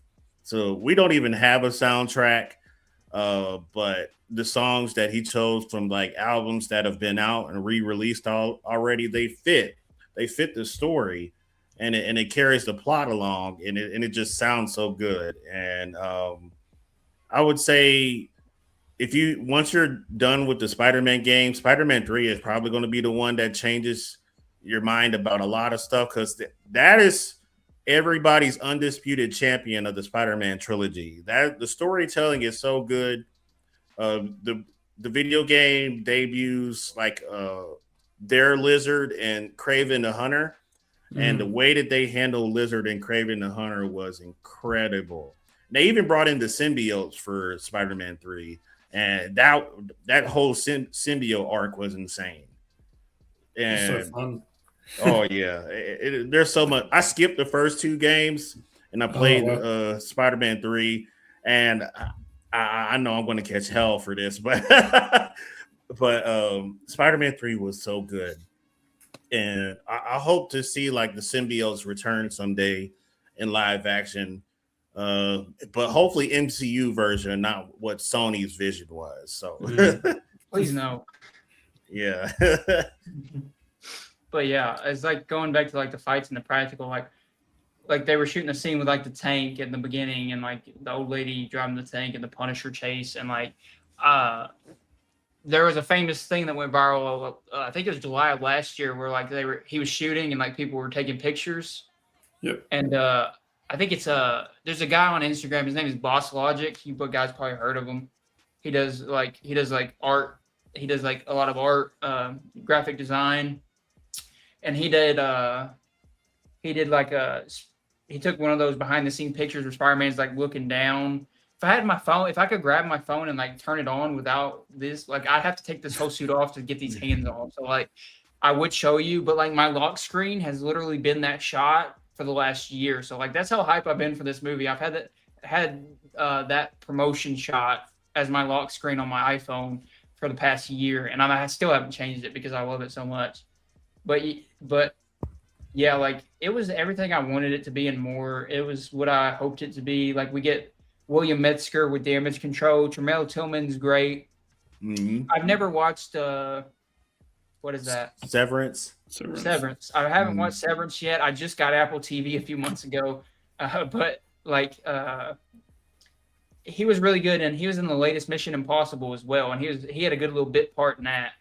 But he was great, and I think William Metzger is actually in the comics, and he's part of like a mutant X-Men storyline. So I guess Damage Control will, like Deontay was saying, will be our kind of villains in the X-Men movies coming up, but like or part of it. Do you think with him he'll be Striker, or they'll do a separate and they'll do the proper Striker for Wolverine? I would hope they have their own striker for it, honestly, because he would make a great striker. But I want to see the mantle get passed to like. I'm just curious who's going to be Wolverine in this, because I don't know. That's going to be so difficult. Hugh Jackman's the GOAT. Hugh Jackman till he's 90. Yeah. Like for this new universe, I don't know how they're going to do Wolverine. That's going to be hard. But yeah. Do you think? Sorry to cut you off. Because of all the announcements that came out, which I think are cool, the casting, Kit Connor as Cyclops, all that. Do you think they'll have a new young Wolverine and then keep Hugh Jackman with Deadpool doing whatever they're doing? I hope that's what they do. Yeah. I hope that's what they do. I hope they don't try to. I don't know how you can make Hugh Jackman work in the new X-Men because Jean Grey is so young, and it's Oh yeah, that's like kind a of weird. 60-year-old, 55-year-old Hugh Jackman with X-Men. I don't. Yeah, that'd be kind of weird. So I feel like they're gonna have to do a young Wolverine. I'm already sending prayers to the actor that gets picked, because they're gonna have hell online for sure. Whoever gets cast, no matter what, they're gonna catch hell. So I do not envy that person, because they have big shoes to fill. But I'm excited. I think it's time. As much as I love Hugh Jackman as Wolverine, I think we could have another one. We've had 3 Spider-Men. I mean, we've had 6, 7, 8 Batmen. Like Wolverine's not that iconic of a character where we can't have more than one interpretation. Right. Hopefully the next Wolverine is another Aussie too, so that'd be like 2 dubs. Yeah. Bring it home. I think it was who was that guy? I can't even remember. Daniel Radcliffe from Harry Potter. He was always a fan pick. That would actually be good. I always thought he's too old now, but when they were not Daniel Radcliffe, but I mean, he is kind of still. Oh yeah, he is too old. He is too old. But now I think about it, shit, I'm getting old. But anyway, like I think it was Tom Hardy back in the day was my guy. I wanted Tom Hardy so bad, but now he's way too old. Now he's almost up there with Hugh Jackman. So like, yeah, he wouldn't be good. I don't know who could do it, honestly. Yeah. But. When it comes to Wolverine, like there's things you got to nail with him. He's got to be short, jacked, and low key. He does have to be old as shit, but it's due to the fact that he's immortal, and but in the comic books and in the animated series, like his romances, all the women are like significantly younger than him anyway, because he's like 200 years old. Yeah. And honestly, that would make sense to bring Hugh Jackman into this universe, but I hope they don't. But it'd be funny to see the arguments going back and forth with people fighting and bickering on the internet about whether or not Hugh Jackman belongs in this universe. And it's just like, well, technically by age he is immortal, and it would make sense. But it's like damn, like you're old for real. You're like Magneto's like really old. Based on the timeline, like the Magneto of this universe would be like 93 years old. But the MCU does have de-aging technology. So oh God, don't use that. Don't do that. Ask somebody. I'd much rather have an actor play a younger version than them de-age. I just as a filmmaker, want to be filmmaker myself. I hate de-aging. I just don't like that. So like, yeah, I'd rather Yeah, just cast somebody. yeah. I don't mean like so in the Marvel universe they use there was something in the Ant-Man movie that kind of like damn I cannot remember what it was, but I know what so you're talking long about. story short, It was yeah, Michael Douglas's character. They de-aged him a little bit in the flashbacks, and Michelle Pfeiffer got de-aged a little bit too yeah, with the but flashback. like not the CGI de aging like they did with Mark Hamill. I mean like they have like the fake like a fake technology that kind of like explains the backstory of why they look young. Like you cast a younger looking Magneto in the face, but the backstory of why he looks that way would be the technology that Ant-Man Yeah. created. But yeah, speaking of X-Men, let's get into the Jean Grey, Sadie Oh Sink. yeah. As somebody who I'm probably I feel like this episode I'm gonna get so much hate, but like I feel like I've been saying some controversial things here, but I'm not a fan of Stranger Things. I stopped at season 2. I've never been so like Sadie Sink. I basically have never seen her in anything before this. The Whale was the only thing she was in. The Whale with Brendan Fraser. That was the only thing I've seen Sadie Sink in. She was absolutely phenomenal in this, though. I loved her. I love her as Jean Grey. I think she's going to be great, and I loved her performance in this. She was fantastic. Yeah, absolutely. I agree. I couldn't pick it. So I was sitting with my cousin. She's like, "Oh, you know who it is?" I'm like, "No, I don't know. I don't know who she's going to be." And then halfway through the movie, yeah, Jean Grey. I think she did such a great job. Stranger Things I watched, and she was one of the main characters, but sometimes overshadowed. I think she was awesome in this. I think some people argue that she took away from Spider-Man a little bit in this movie. I'm still on the fence a little bit, but I think it was a great setup for the future MCU and future X-Men. I think she'll be good with the rest of them. I think it was a good casting choice. I think her story is a perfect parallel to Spider-Man's story, where it doesn't take away from his story. It kind of strengthens his story, and it puts him in a position where he's at the end there. We're able to see Aunt May again, and then we're able to see because I love Marissa Tomei in general, Oh but yeah. her as Aunt May is great. I mean, obviously Rosemary Harris will always be my Aunt May from the Tobey movies. Sally Field is incredible too. They just didn't use her enough.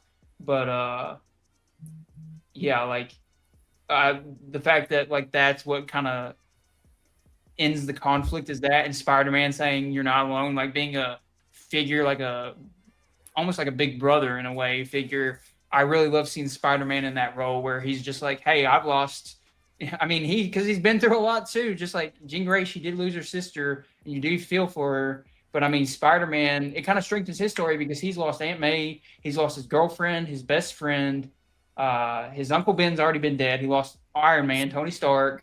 I mean, he lost all these people, and he didn't use his powers like Jean Grey did for bad. Like he still was being this, keeping his nose to the grind, just trying to save the city that he loves, and like he was a really good influence for Jean Grey. Like, hey, you can kind of like you're not alone. You can use these powers for good. You don't have to do this. Like, Because he's Spider-Man. Yeah. that's perfect Spider-Man. Like that's just what Spider-Man is. It's just like to inspire you to, no matter what take all the punches you can in life and keep pushing and like doing good. That's what Spider-Man is. And like I feel like it was perfectly executed in this. Same with like, and I love the VMAX reveal so much. It's so good because the whole time you're like, because when I was watching the movie, I was like, please don't be some kind of stupid weapon or something. Because you get so, at least I'm kind of pessimistic towards the MCU. Ryan, you probably haven't seen on this podcast. I've been called an MCU hater before, but I do love the MCU. Like Endgame is one of my favorite movies of all time. Like I'm an MCU stan. I mean, but I get a lot of hate because I criticize it a lot because I feel like it hasn't been the same for years. But see, don't come hate Ryan. You still throw it at me. It's not bad. You just look at you look at earlier things. You look at how they used to do things and then how they have done, even since Endgame. You look at a bit of the roster and you think, what's going on here? What have they done? but So like, not to say it's a bad thing. Man, with the whole thing with the VMAX, I was like, it's gonna be some stupid thing. I was just like, it's gonna be some stupid thing. And then Destin Daniel Cretton, you beautiful genius, and the writers Eric Summers and Chris McKenna, to have that just be what her sister saw as her last thing she ever saw before she died, is so heartbreaking and so personal and emotional. Where I'm just like, yes, that's what that should be. I love that reveal so much. oh yeah. Phew, man, like the tone of this story is basically how do you deal with grief, and everybody has their own way of specifically dealing with like losing a loved one, and how you process it and how you move forward. And like Peter, he takes L after L after L, and how he uses his experience to basically save the day. And he's so human, man. Like uh he spent like most of the movie trying to appeal to Frank Castle, because Frank Castle thinks everybody should die. And his one moment of like Frank is like, I'm gonna kill this crazy body jumping chick, and tries to snipe her, and Tom's like, nope. And I love that. for the first time ever, what he says in the hospital, he's like, "That's one of the bravest damn things I've ever seen." And that's coming from Frank Castle. That's coming because he's seen Daredevil. He's been overseas. He was a veteran, so he's seen a lot of bravery in his time. So that was just another, like I said, again, the universe serving the story, because you're having the Punisher come in and having his experiences, but they're all serving Spider-Man, because like you get that great compliment to Spider-Man, and that just makes Spider-Man look even better, because if you know the Punisher, if you've seen the Punisher show, you're like, this man's seen a lot of bravery in different ways. So like for him to say that to Spider-Man is pretty important. yeah, he's the one character so far that's made Punisher cry and apologize. Literally, like, that's hard. Yeah, I was like, damn, Peter. I think you made a good point about the story is about, dealing with the grief. And even though like the grief happened, Aunt May passing in No Way Home, and then the friends forgetting at the end, they didn't have time in No Way Home to cover that. Really, they showed it, and then it's been 4 or 5 years, I think, in Brand New Day, and then showing that like a couple of things helped with that. It was he's on his own, even with the tech, like the 3D printer. It's not full on Edith or Friday. It's not like the Iron Man AI, and then having him jacked. He's not a kid anymore. He's not going to his homecoming. I thought that was great and tied well with the the organic webs, and he's they keep evolving. Even in the trailer, it was the 5th stage of the spider's evolution, and growing up. I think that works really well. And like you were saying, Jacob, earlier about how the trilogy he had was more of his origin story. This one allowed him to be, he's grown up now. He's not a kid anymore. Yeah, it worked. And he can be that mentor figure for, or the older brother for Jean Grey, which tied in. Yeah. Yeah, that is perfect. That is like full circle writing. We were exposed to Tom Holland's Peter Parker for 3 movies of him using web shooters and not really having peak spider senses, and then this mutation gives him the ultimate power up. And that made my freaking day. Like seeing how much stronger his webs got, his spider senses allowed him to fight the Hand on a whole new level. And it's just like, that is a Peter we deserve. Yeah, and like, it's hard not to talk about this movie without getting emotional and personal, at least for me, just because I'm so tied to this character, especially in my time in my life. And I kind of feel like, I don't know, in a way, Spider-Man's always been, because like Toby was there when I was a kid. When I graduated high school is when Tom Holland started to come out as Spider-Man. Homecoming came out right when I graduated high school. And it was just like, he's always kind of been there in my life. And like, No Way Home came out, and it really like, how old was I? Crap. I think I was 23 when No Way Home came out, possibly. I think. I can't remember. 2021. 22? I'd be 23. I just turned 23 that fall. So, yeah. The fact that it was kind of like an important time, and seeing that and who I saw that with in my time in life. And then 5 years later, it's kind of like almost like a benchmark thing. Like it's like, oh, I saw No Way Home this time, and now I'm seeing Brand New Day in this whole new section of my life. And it's just like, because a big thing about this is also mental health and reaching out, because great mental health message, which I love. And even Tom Holland has come out multiple times and said he just wanted to make this movie to show, especially because like men deal with keeping things inside and bubbling that up, and like not locking it all in and not talking to people. And he wanted it to be as like a good message about, hey, you can talk to your friends about having mental health struggles. You can talk about how if you're struggling. And it's so well realized in this movie with the spider DNA kind of forcing over, because in a way, because Spider-Man 2 is my favorite Spider-Man movie. I love Spider-Man 2, the Tobey one, of course, and it's in top 50 favorite films of all time for me. Like it's one of my favorite films in general. So like, and they kind of do a reverse on this, where instead of him losing his powers, he's becoming more of the spider instead. And like, so that's like a cool little spin on the Tobey movies where they got that influence from there, but they're doing it differently, where like he's neglecting Peter Parker, he's neglecting his personal human side, and he's becoming this monster. Basically, they even call him a monster multiple times in this movie. Jean Grey says it to him. So like, so like I love, like he's giving too much to Spider-Man because he's trying to forget about he lost the love of his life and Aunt May and his best friend, and he's just diving into being Spider-Man, and that's causing him tons of harm that he doesn't even know until it finally just catches up to him when he sees MJ kiss another man at a party, and he has that. It's one of my favorite sequences. He goes running through the rain, and then it gets really dark because he jumps off the building, and for a while you think, hey, he kind of doesn't want to swing. He kind of just wants to let himself fall and maybe, end his life right there. Like there's that thought in his eyes where he's just like, and then he finally decides to swing, and it's just like and then that's when that spider DNA just really starts to mess with him.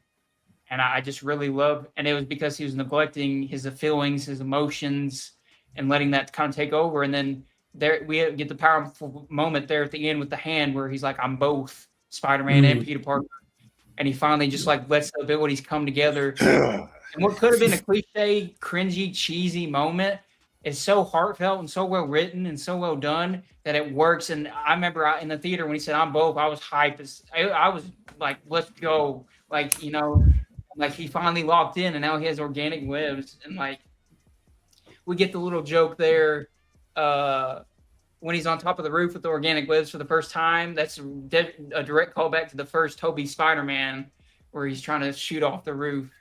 And I like how they make it like a gross out gag, because he's like, it's like oozing out barely. Like it's a body horror aspect to it that I like about that. But yeah, he just like, I'm both, and he's able to like, once he realized like, I need to take care of Peter Parker myself as well, that's when he's full strength, beating up the hand, taking the bullet from Punisher.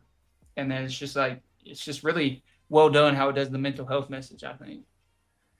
Yeah, his spidey sense is so powerful now that he could sense that Frank Castle was about to snipe her, and it was just like, yeah. And that was far off. He had a long range sniper on that, so his spidey senses are upgraded. Like, whew, man, this is the Spider-Man we deserve. That hallway scene where he shoots and he's still in the dream in his mind, coming through the hallway, that was awesome. And it turns around. Yeah. Oh man. Dude, this is why Spider-Man is such a broken character in so many different ways. It's just like he's hard to hit because of his senses. If he hits you back, you're probably going to get sent to God or your maker. And his spider webs is just like you have to have a contingency plan for that. And Punisher, that's what I respect him for, because when he shows up to fights, he knew that he was going to be battling the Hulk, so he had like some gamma bombs that he could shoot whenever the Hulk catches him. And I was like, smart. That's typical Frank Castle fashion, and it's just so much homage to who these characters are. In the comics, Spider-Man, when he goes through this mutation, he becomes Man Spider. They left that out. Honestly, thought that was going to be the plot of the story. Like Spider-Man was going to be the villain, and he was going to be running around as a monster, and then it'll be up to the other MCU heroes to get him back to normal. And that wasn't the case. So, and I'm still happy with it. So it's really just a metaphor of him overcoming loss and coming out a stronger human being and a stronger hero. When he got shot, I was thinking they were going to do the Craven's Last Hunt storyline, potentially kill him off for this movie, bring him back in Doomsday or Secret Wars with the symbiote. I think that would have been interesting, but yeah, That good. I don't know how people would have gone seeing Tom Holland die in Spider-Man. I don't know if that would have ended well. My heart stopped too, seeing him dropping the blood pour out of him. I was like, oh. Yeah. The only reason my heart stopped for that was because I was like, I hope this isn't his last movie. Like, I hope they don't do something like that where it's like his last movie and it kind of passes the torch or something. Because I feel like now he needs another trilogy. Like, I feel like now we need 2 more movies of this Spider-Man, and then in the third movie have Miles Morales, and have that be the next. Because Tom Holland's already said that's what he's wanted to do, and I think that would be good. Is have 2 more movies like this of Spider-Man, real Spider, because now he's Spider-Man, and like, you know, I feel like now we should get 2 more his own trilogy, 2 more movies of him being Spider-Man, and then Miles comes in, we can do something with that. Yeah, it'd be crazy not to. Like they've got the formula. They just stick with it. They got the money too. My God, money and the writers. But also, like, this movie, the way it there's just so many great things this movie does that I just like. It's so hard to touch on all of it. It's like this whole scene with like all of his stuff with MJ is just perfectly. It's the best he's ever had with MJ, even though, and that's funny because she doesn't know him. So it's crazy that they have the most chemistry in this movie, even though she doesn't even know him. Like, as much as I love Zendaya, she's never been the best character for me. Like, it's never been as strong as, like, of course, I mean, Andrew Garfield and Emma Stone is kind of hard to be like. It's kind of hard to get that level because those are 2 Oscar actors. Like, I don't know if Andrew Garfield has an Oscar, but Emma Stone does. And like, they're that caliber, so it's hard to match them. But like, I don't know. I kind of feel like No Way Home, we finally got a little bit of that. But in this movie, I really felt it was like, okay, he loves this woman. And like, it was just her. I think it was her best performance as MJ in this. Ned was probably the best he's been. I've just been take it or leave it with Ned. I've never hated or loved him. And I thought he was really good in this movie. I think it's just like everybody working at their best. Yeah, honestly, watching MJ and Peter fall in love all over again hit so good. Because it's just like fall in love over again, though. Yeah, she's still upset over that note, but I honestly think she is going to cut her toxic. What nickname did she give her current boyfriend? A controller or something like that? No, damn it! What was the name of the? He was actually really well done. Actually, that's what I liked about the movie. He wasn't really portrayed in a villainous light at all. Like, Ned was friends with him, and he seemed like a good guy. He was just. She said he just he was kind of a control freak about things. Is all she said. But like, he wasn't really painted as a villain, which I really respected too, because like that's how it is in life. Like, you know, you lose people in your life, and then they get with somebody else, and they're not necessarily going to be terrible people. You know. Yeah.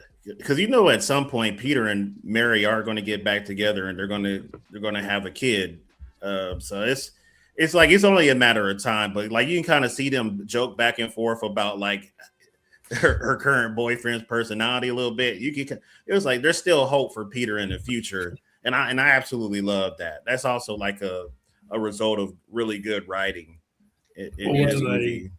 Do they bring Gwen or Black Cat or someone else? Switch off of it.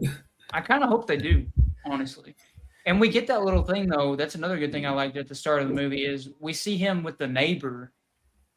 And, like, when he's wearing her pants later on, but, like, with the juicy thing, but, like, that whole bit. But, like, at first he's living in the apartments, and then he runs into her and he has that encounter, and he's so standoffish and closed off because of his past that he moves in the attic, the mold infested attic instead at the start. So that was a pretty cool little tidbit too. It shows how isolated he feels, that even he just doesn't even want to interact with people. Besides, what is her name? Gene Wolfe? Is it something Gene Wolfe? The cop. The Something Wolf. Oh, Michelle Gene Wolfe? Something Gene Wolfe, I know. But like, because apparently she's a famous comic. Her death is a famous comic. It's like the death of something. And it's a famous comic. And I think actually they're setting that could be the next movie. Oof. Because twice now there's 2 scenes with her kids, her interacting with her kids, and Peter finally understands her kids' names. So I can definitely see them going the comic route and like her dying in the next movie, and then him having to deal with that and that emotional of because they make a point not once but twice to show her kids. And like I have a whole moment with Spider-Man, so I could definitely see her getting murdered in the next movie by a villain and Spider-Man having to, deal with it. Yeah. Because there's a famous comic. It's the death of something. Gene Wolfe is the name of the comic. I'd look it up right now, but my hands are like, these gloves are so weird. But literally, like, it's I feel like they could do that in the next movie. But I love like that little, because that's just like a Yuri in the PS5, PS4 games, talking to the cop on the phone. Yeah, Gene D. Wolfe. Yeah. Yeah. Okay, that's what it is. Yeah, or like the famous comic, but I'm excited. I think we're gonna get. I'm not excited to see her die, but like I'm excited to have that storyline of like, oh man, like Peter's gonna have to deal with more loss. Yeah, man, it's just one death after another with him, and then we don't even know who's gonna die in Doomsday. So it's just like, damn, Peter might be grieving some more. And then we get. Speaking of Doomsday, sorry, jumping the gun a little bit. Thoughts? Is he going to be in it? Is that what the post-credit scene was? You said Thor? Thoughts on if Spider-Man will be in Doomsday, do you reckon? I know for sure with 100% confidence that he's going to be in Secret Wars. Yep. I think he might be a post-credit scene in Doomsday. Yep. That's what I'm wagering on at the moment. Mm-hmm. I'm back and forth. I actually don't think he's going to be in Doomsday. I think he's going to be in Secret Wars, and I think one of the 2 things is happening in that post-credit scene. Because we can jump ahead. It doesn't matter on this podcast. We jump ahead all the time. Don't worry about it. Okay. Oh yeah. We go bouncing back and forth. But yeah, the end credits kind of lame end credits if you think about it. I remember I watched it the second time with my friend, and I was like, "There's an end credits," so and I knew what it was, and then he was like, "We stayed all the way through the credits for that." It's just like, and it is kind of, but I kind of liked it because like it was just kind of like a little tidbit, and that's what end credits should be. It shouldn't be like this whole story thing. It should be a little thing like that. I like that actually, but anyway, we see the spider. Obviously, for people watching, you see the spider, and you see it out in space because Ned's app. But my thing with that app is, it's not a tracker in the sense as it picks up every time. It's only when somebody logs it. Like they saw Spider-Man and they log it on the app. So who was in space to log it on the app? Who saw him in space to be able to log it? Who's logging it on the app in space? That's what I want to know. Yeah, I'll have to rewatch that because that's the real question. They're taking Ned to space. He's going with him. because on rewatch I looked out for that. I was like, isn't the Spidey tracker just like people putting on the app? And it is. Like, it's not like DNA tracking any of that. It's not like a GPS thing. It's people are putting it. It's like a letterbox where you log it, but you're logging. You saw Spider-Man, So like, who saw him in space to log that on and got on their phone and was like, I'm gonna put him in space. Like that. That's kind of funny. But. Yeah, because a lot of the comic book readers are just like, oh, okay, Peter just got grabbed and taken to Battle World. So I think Beyonder might have used his magic to swoop him up and take him to Battle World, and that's where he could be at now. The only other option outside of Battle World, I would say, is Madam Web grabbed him and she pulled him into the Spider Verse, in like the center of the Spider Verse, and he's got another task. I hope it's not the Madam Web from Sony. Oh no, no, oh no! Bring it back. But Yeah, see, Battle World is Secret Wars, right?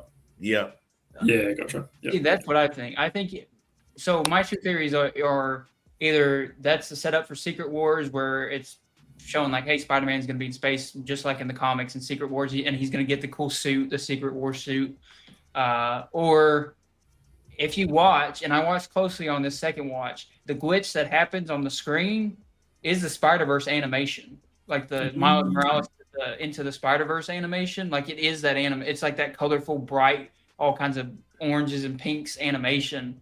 So it makes me think, are they teasing maybe that? But I don't know how they would do that with like the animated Miles Morales coming into this world.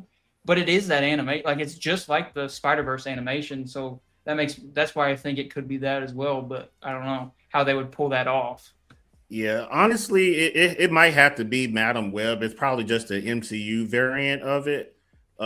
This in the comics and in the animated series, every time Peter Parker jumps from one dimension to another, it was her that picked him up and then dropped him off into another Spider-Man's universe. So that's how I think that he's moving around. But how are they going to do that? Because technically, the Sony universe still exists in this one. So how are they going to make? Because then they'll have to explain a new Madam Web when there's already a Dakota Johnson Madam Web.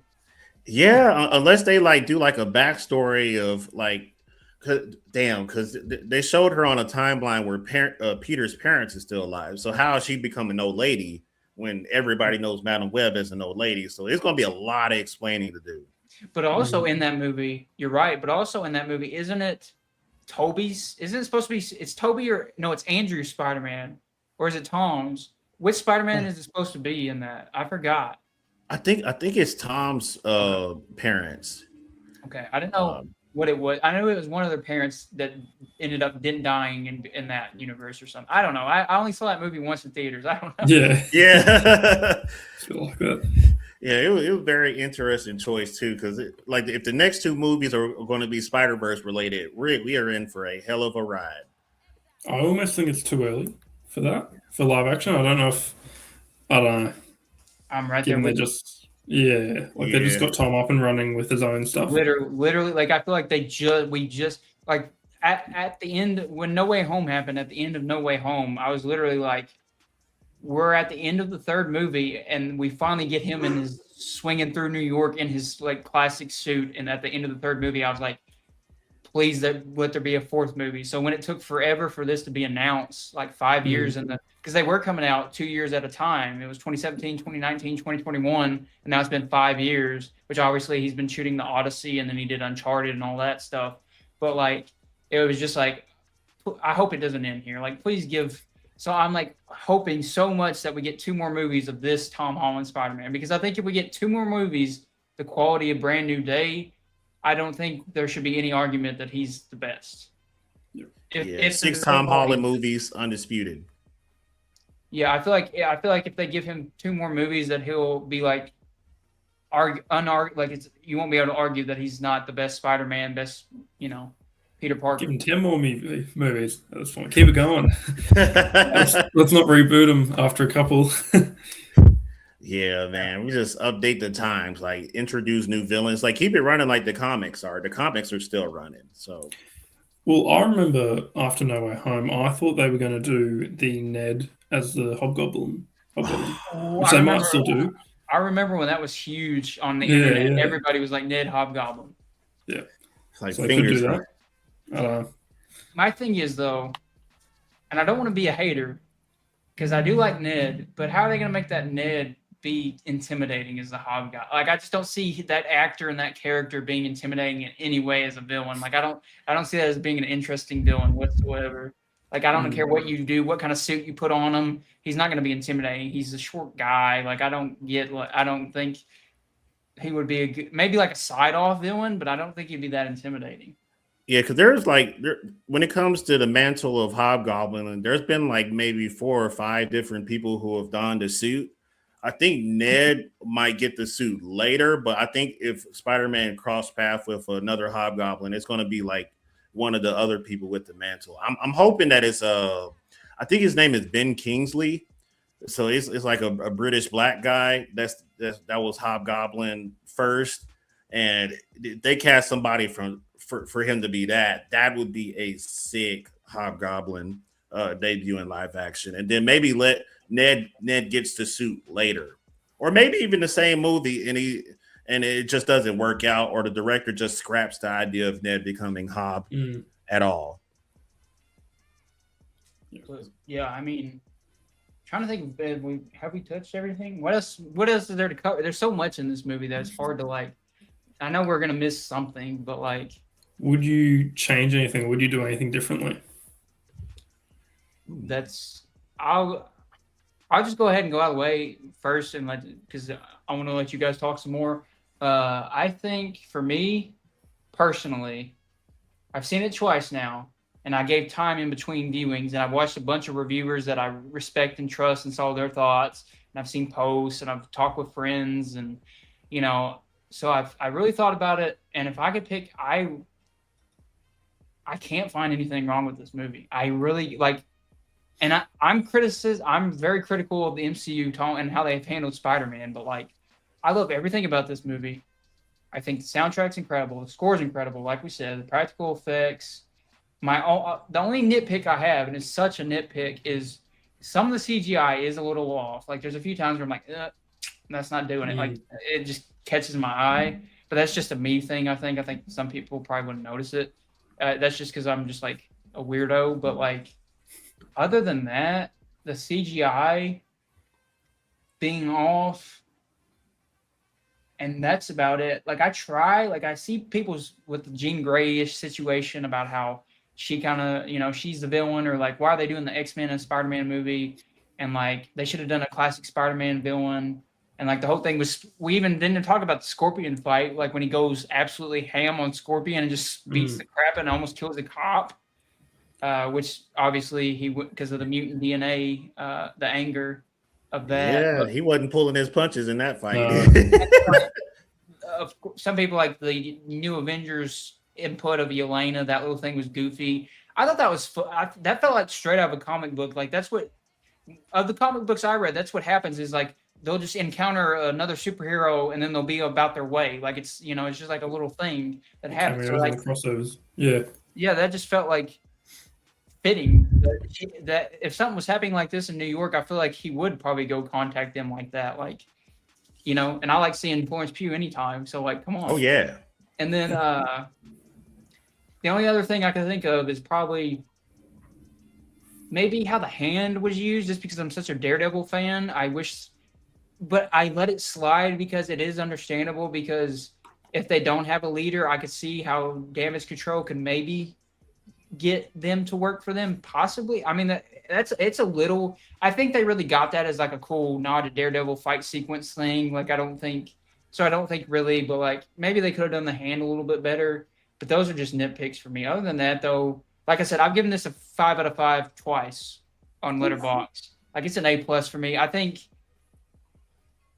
I'm not through all the Spider-Man movies because I wanted to rewatch all of them and then rank them. I'm ranking them right now on Letterboxd. So follow me on Letterboxd, Jacob Smith 9817. Shout out that. If you want to see my Spider-Man ranking, I'm about to watch Spider-Man 3 is my next one. I just got to the 2 Andrews and the 2 Tobys right now. But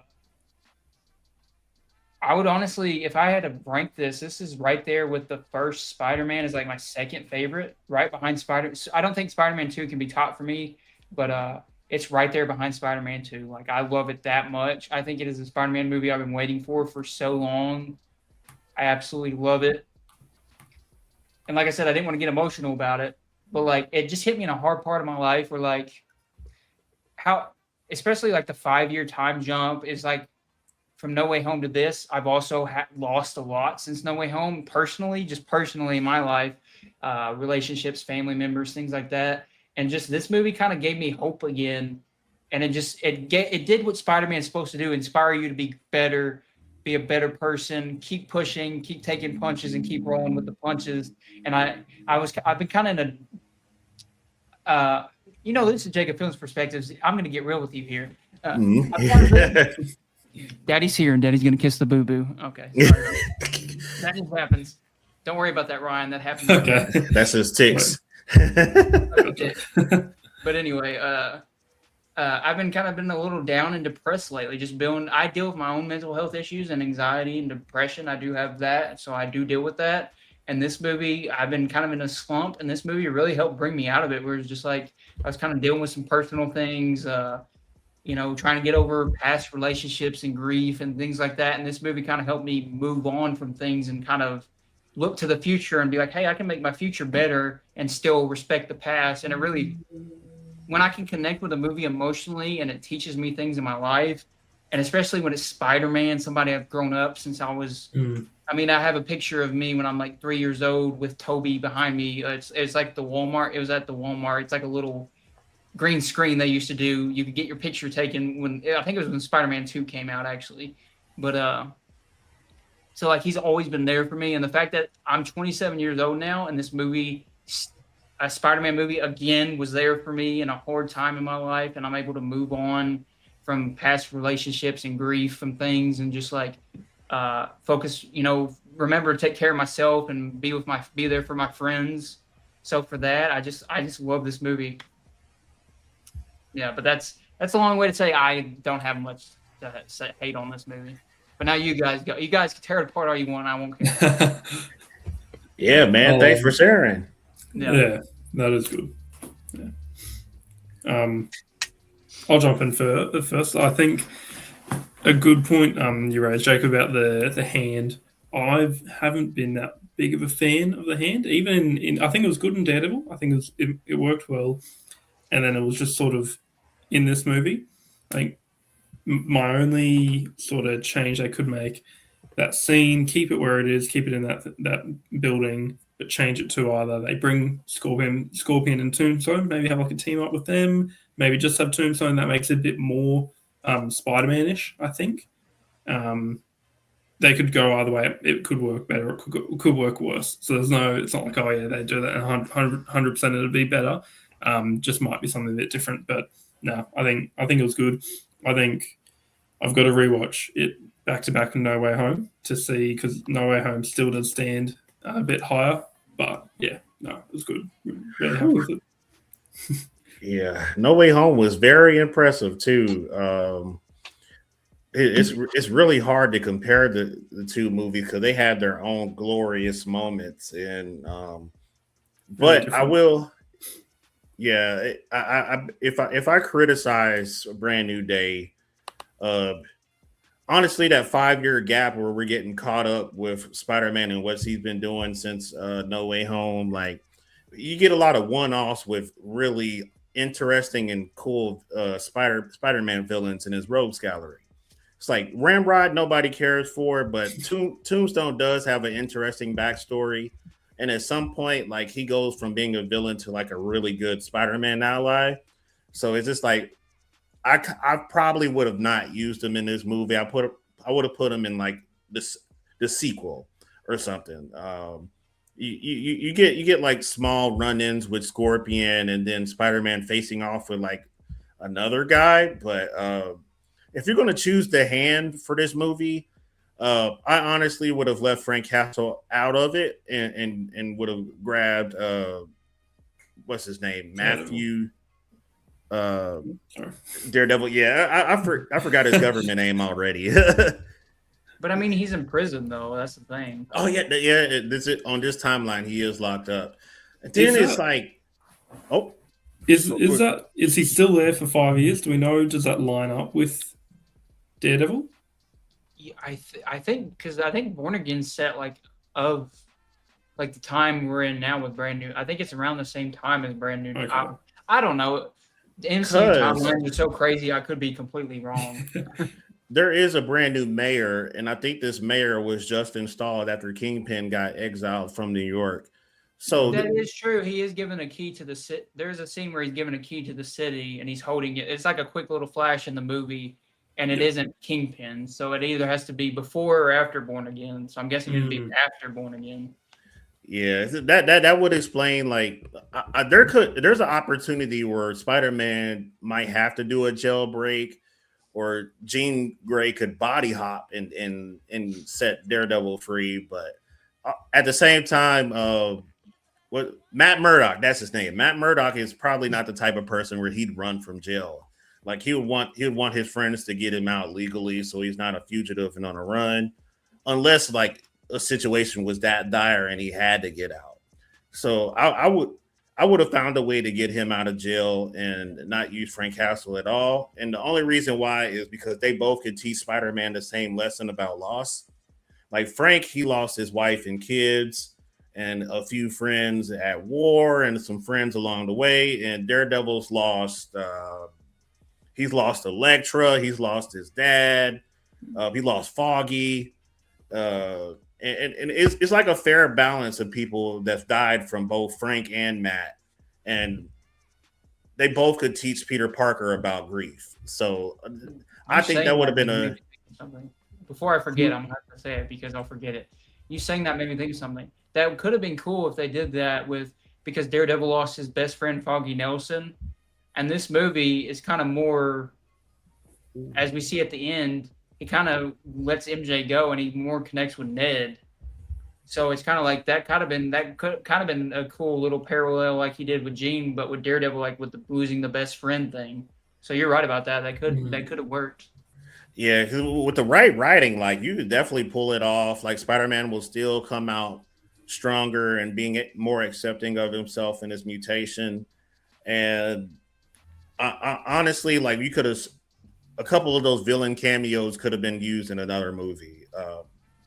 I really could have done without seeing Tombstone. Scorpion was necessary for this plot, and I think that battle with the Hulk was necessary, and also like the controversy between Jean Grey and Control was also necessary. So, Because I also think the only other thing I could see people having an issue with is, and I've seen this a lot. Scorpion's been set up since Homecoming. I think it yeah, was at the end credit scene of Homecoming, and he doesn't really fight. He fights Scorpion in the first part, but in the second part, that's not Scorpion. That's Jean Grey fighting him through Scorpion. And I saw some people saying they should have just made Scorpion the main villain. But for me, personally, I've never loved Scorpion. I don't think he would have been a great main villain. I think he's better off as a side guy. I don't think he should have been the main villain. So I kind of like that Jean Grey used him as the fight. That didn't bother me, but I could see that bothering some people that really love Scorpion. I could see that. But that didn't bother me. But that was something else I could see being an issue. right. Because Spider-Man is strong as hell. It's just like it never takes him that long to beat Scorpion's ass, and and Jean Grey being able to body hop at some point, Spider-Man had to fight, or he had to deal with Frank Castle, a mind swapped Frank Castle, and a mind swapped Hulk, Savage Hulk, and he won all three of those fights. So Jean Grey was perfect. She just gave him she gave him an exercise. I would say that. Yeah, and like I said, it serviced the universe while also more so allowing it to service his story first, while also still building the X-Men universe. Because obviously, we see her on her bus. She's going to like upstate New York. She's obviously probably going to the X-Mansion. I was guessing with that. I'm glad they didn't show it though. I'm glad they didn't show it. I'm glad they just kept it like the trees.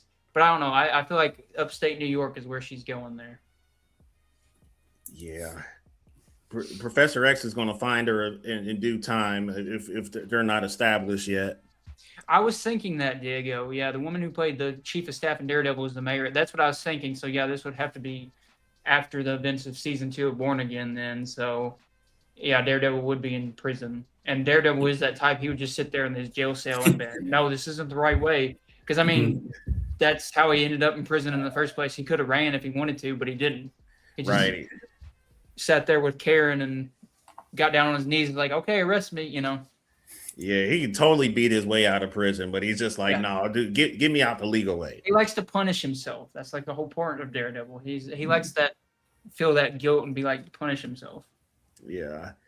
And there was one more thing that I had for this movie, and then that was it for me. What was it? So, if anything, this will kind of involve like the sequel to this movie. Or actually, no, damn, I lost my train of thought. I'll come back to it.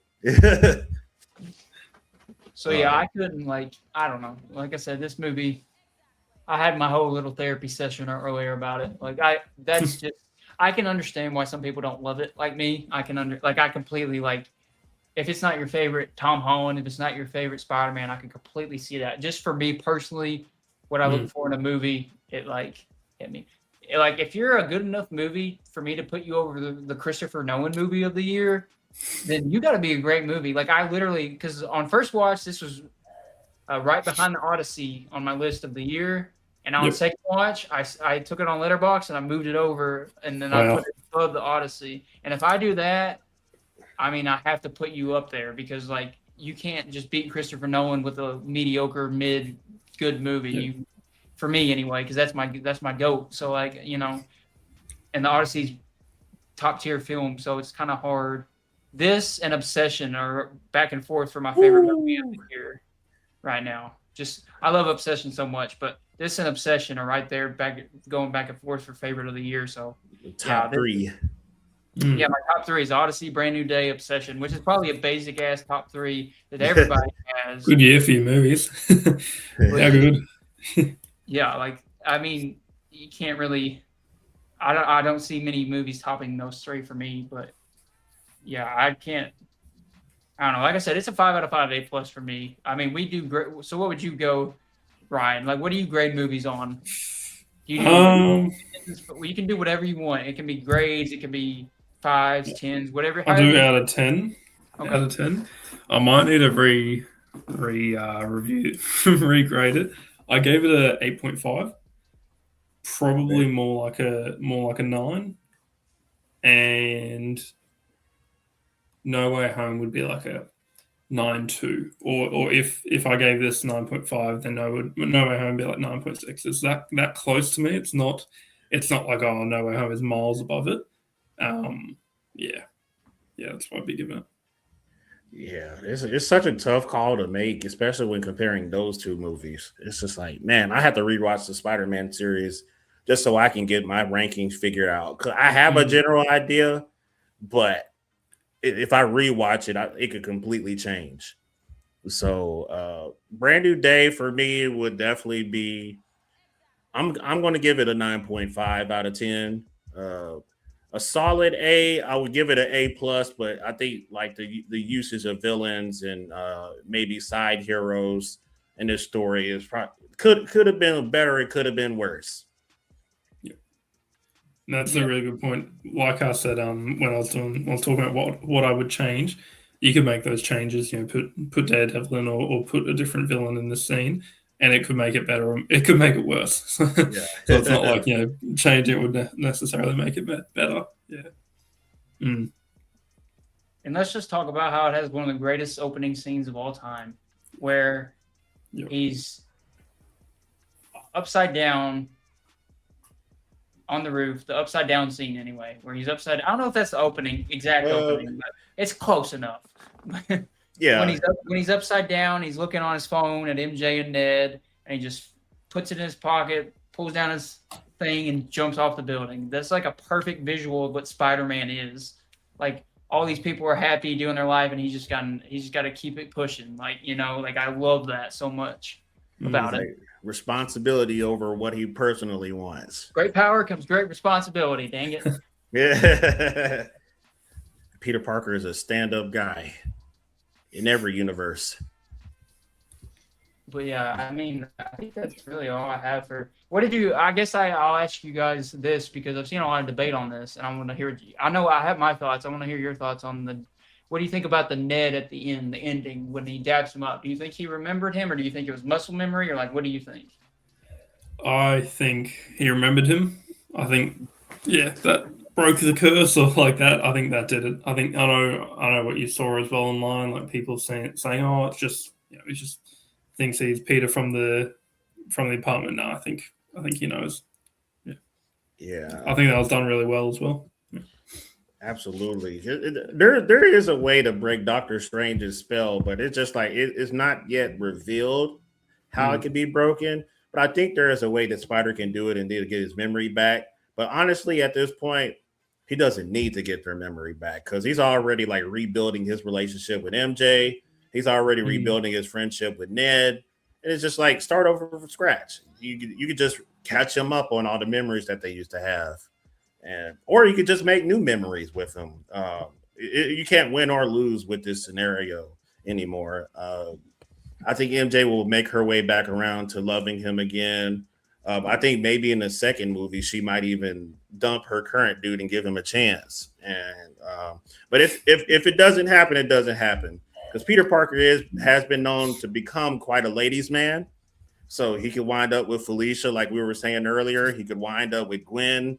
The MCU has you can't this is an alley oop and you can just slam dunk with anybody from this point on. So I really love that. And I can't wait to see who they cast for all of these characters. Yeah.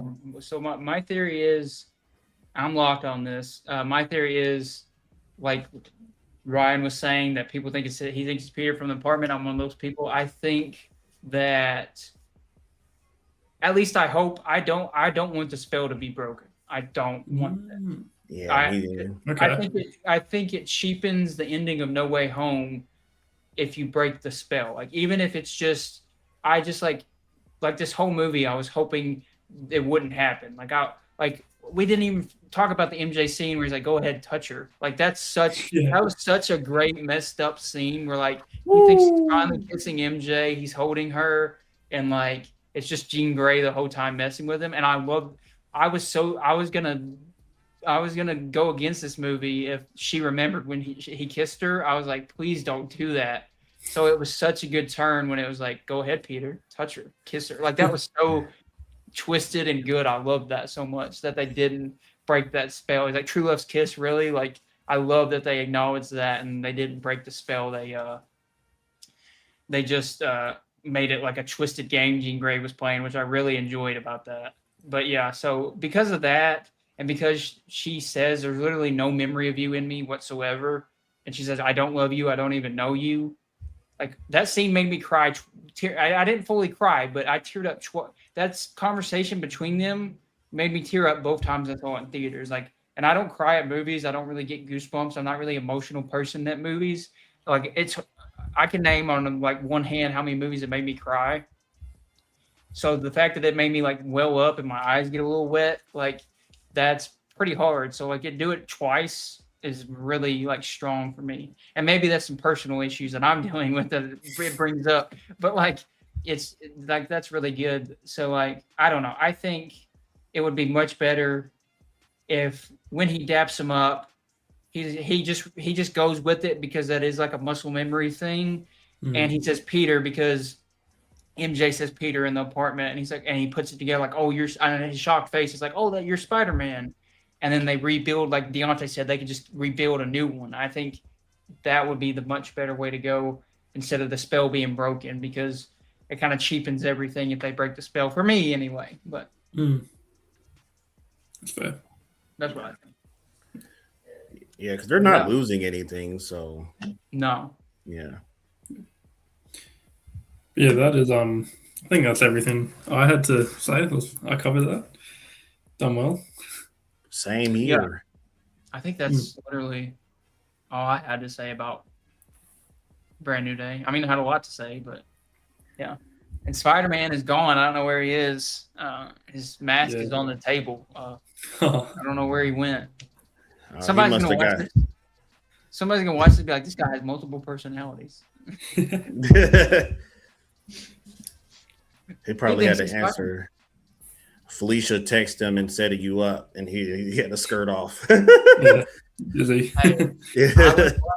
I wouldn't blame him. I love me some Black Cat ever since I was a little kid. Whew. Her in the PS1 game, brother. Come on, my God. That pixelated body. Come on. And the graphics on her are even better in Spider-Man 3. Oh, And in the first Spider-Man game, when you think that you have a kid with her, I was like, "Oh snap, Peter! Okay, Damn, Peter. and then obviously it ends up not being true. But spoilers alert for that game. Sorry, people. But if you haven't played that game, it came out in 2018. I was late to it, so but like, yeah, I was like, oh boy. But yeah. Anyway, off the Black Cat hype. So yeah, now that we're doing a brand new day, Ryan, you get to be here while we announce some things. Announcement time. Not only are you on the 30th episode of JFP, you're on a very special episode. And tell them why, Deontay. Oh yeah, this is the grand finale for us flying under the banner of Saturday Night Nerds. It's our little podcast network that we've been on since the network itself has been around for just like maybe like almost a year, but the whole brand of Saturday Night Nerds has been around since May 6, 2020. So we're finally bringing it into it, and we're rebranding. And Jacob's Film Perspectives is the flagship podcast for the new network.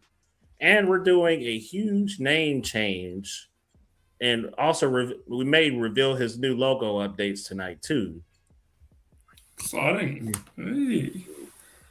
Look at that. Yeah. So, yeah, JFP will now, so I've been doing this now for 4 years, technically. I've had this podcast for now a little over 3, I believe. This is the 30th episode. So I thank everybody for sticking along with me. I'm not going anywhere, though. I'm only getting better, actually. Bringing on new guests, as you see, like with Ryan, and hopefully building relationships with those people is what I'm trying to do with more film fans, because I feel like more guests, having more people on the network's cool from different stages and walks of life. I really like not just having this plain white voice guy here all the time. Me, now, Deontay's always welcome, but like Jacob's Film Perspectives, get out of here. But like even though it isn't my name, I feel I like adding people and like having a lot of guests and co-hosts. I'm sad Mac wasn't here to be able to make it. His internet got messed up. We were supposed to have my buddy Mac was also going to be on tonight, but his modem messed up, so that sucked. But yeah, we're starting fresh. Like me, Deontay, and Nick. For you guys watching the podcast that know Nick, the hot take master. Nick has been here since the beginning. He's one of my first guests. He will be back. I think it's me, Deontay, and Nick. We're going to be co-owning the podcast network that's coming.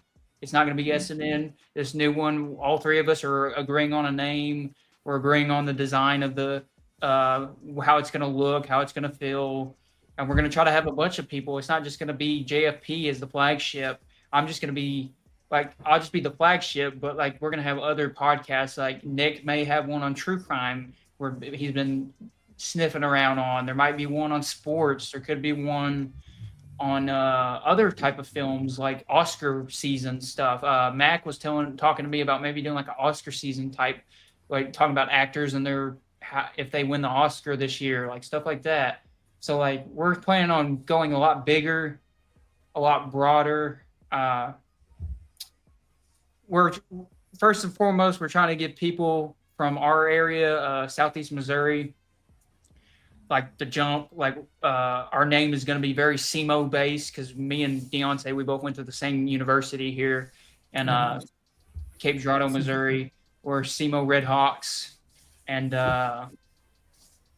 so we kind of want to give more people from that university some more platform and work with them. Maybe get interview some professors that we taught us, like interview people in the film industry, film business is what we're looking at too. Like get connections in the film industry and film business. Maybe premieres one day. We could be like Ryan and go to a premiere. You know, that's the goal. Yeah. I mean, come on, guys. I bought a Spider-Man suit. Doesn't that get me something? Yeah, I sacrificed my body. I'm wearing my Sacrifice your body. I'm wearing my dang like this tight suit. I'm sacrificing my body for you guys. At least give me a premiere to something. I'll take a premiere to like an indie drama. I don't know, but like give me something. I don't do my A24 shout outs anymore. Yeah, You know why. But anyway, and but yeah, get him on the red carpet for the next Curry Barker movie. yeah, let me be there for Curry Barker's next film. I'm actually a little older than Curry Barker, which makes me feel unsuccessful and complete hack in life. But yeah, but so like let me come to that premiere. But yeah, hopefully. Anyway, we're hopefully gonna be.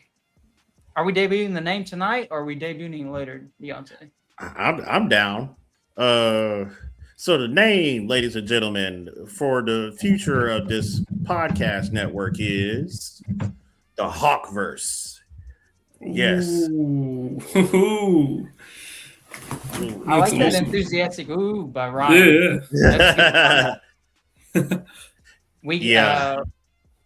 We came up with that name, me, Nick, and Deontay, because we are SEMO Red Hawks, and we want to be SEMO first. So that's why we came up with Hawk, and then obviously verse, like multiverse, obviously, because we're nerds too. So yeah, we're gonna be the Hawkverse Media. We're gonna be doing that. We're gonna have a Facebook page. We're gonna have different things going on, and it's gonna be new. It's gonna be fun, and it's gonna be big because like actually we've kind of been at a slump on SNN Network. At least I've been the only podcast now for like the last year and a half. A few of the other podcasts went away. We just kind of been dealing with life and things, so we're trying to come back stronger than ever. Making me the flagship is actually just like humbling, because I was the little podcast that could when I started this. I was like, because we had the main SNN podcast that did like the comic book movies. Like back 3 years ago, I wouldn't have even been doing an episode on Brand New Day. I would have been a guest on the main one, but it would have been on JFP. I was doing more of the like indie movies, A24 stuff like that. But then I took over for all the movies because SNN died, unfortunately. Rest in peace. But so that'll be nice to have some other podcasts that can cover movies, and I'm not just the only one carrying all the. I'm like Spider-Man lifting up the building in Homecoming, or the classic comic, where I'm just like using all my strength. So it'll be nice to have some help in that movie area and have some more people on. And Ryan, of course, you can always join the network. It's not like a sign. You got to cut your hand and bleed on a contract type thing. Yeah. It's not like a deal with the devil. It's not like that kind of pack. Like you can come and go as you please. We don't want it to be any stress. We want to be the least stressful ever. That's awesome. Network, just like people joining when they want to join, having a podcast episode when they want to have a podcast episode, and like having just fun talking films and talking other stuff too. Thank you. Shout out Hawkverse. Yes. Thank you. Shout out Hawkverse. Yeah. That's awesome. Yeah. Because I'm also now that Deontay's gonna be, and Deontay's kind of this. I see him as like the daddy, the CEO of the company, because like he's the main guy for SNN. He started it, so like even though me, Nick, and Deontay co-own it, Deontay's kind of going to be like the president, and I'll be like the little vice president guy. You know, I'll be like your little sidekick. I'm the little sidekick, but like, so I'll be like, I'll obviously be running the flagship with JFP. So I'll be having to do that, and like I'm editing all the episodes now. I still have to clip up the last episode.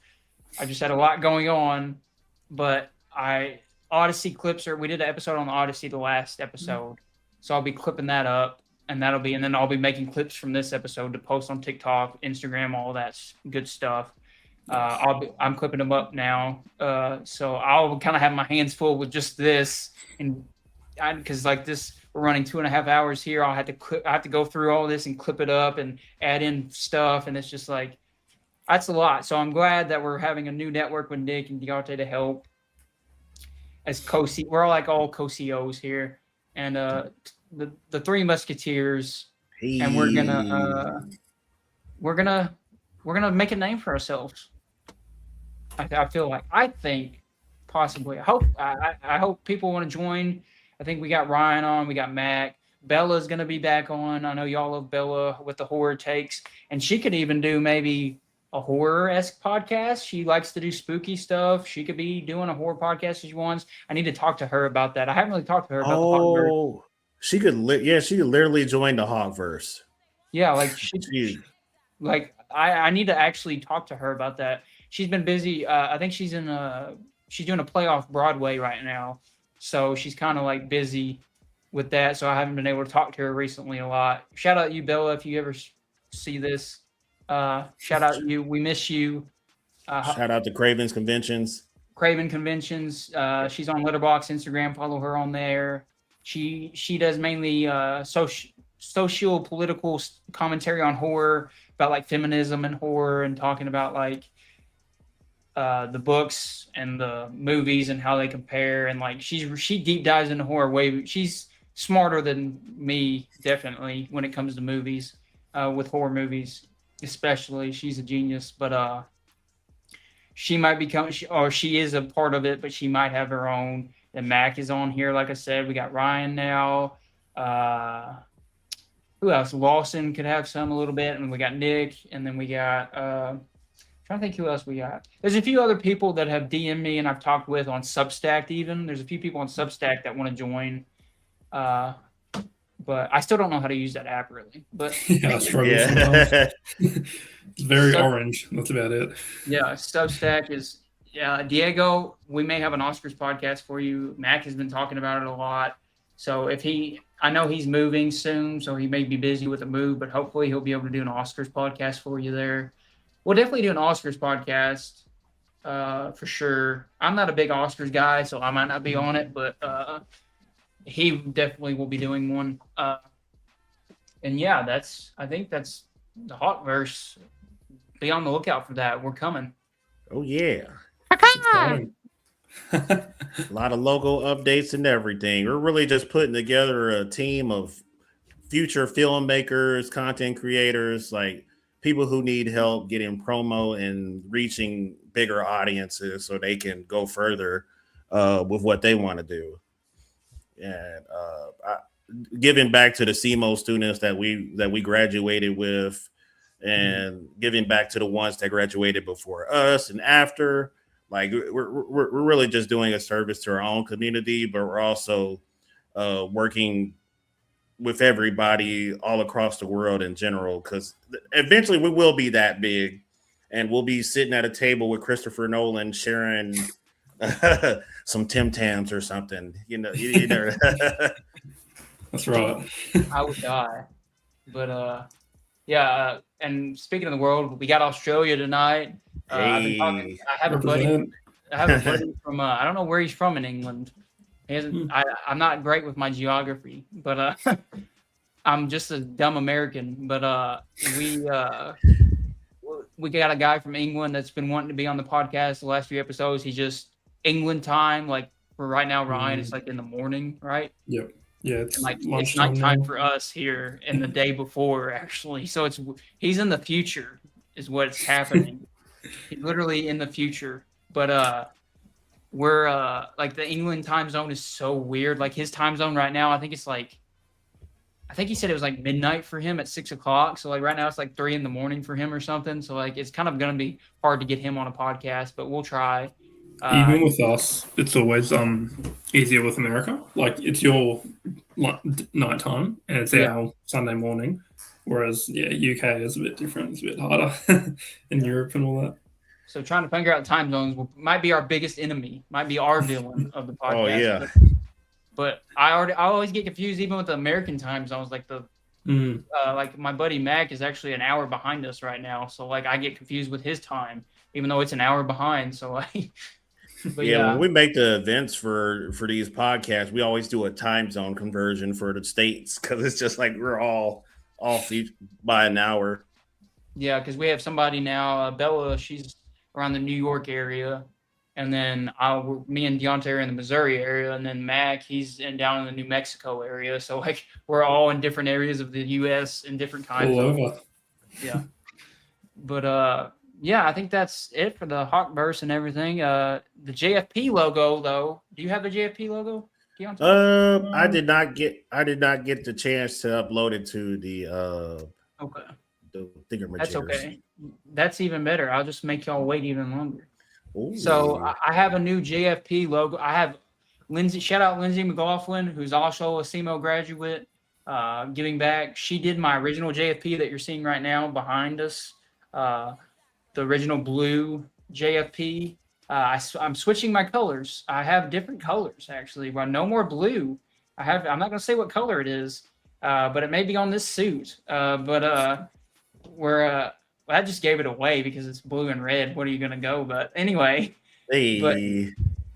yeah, we're gonna. I have a new color, new completely designed because she does it as a side business now. Because when I first got my design, she was still in college doing it just like for free. Now she does it as like a job side business. So like updated graphics.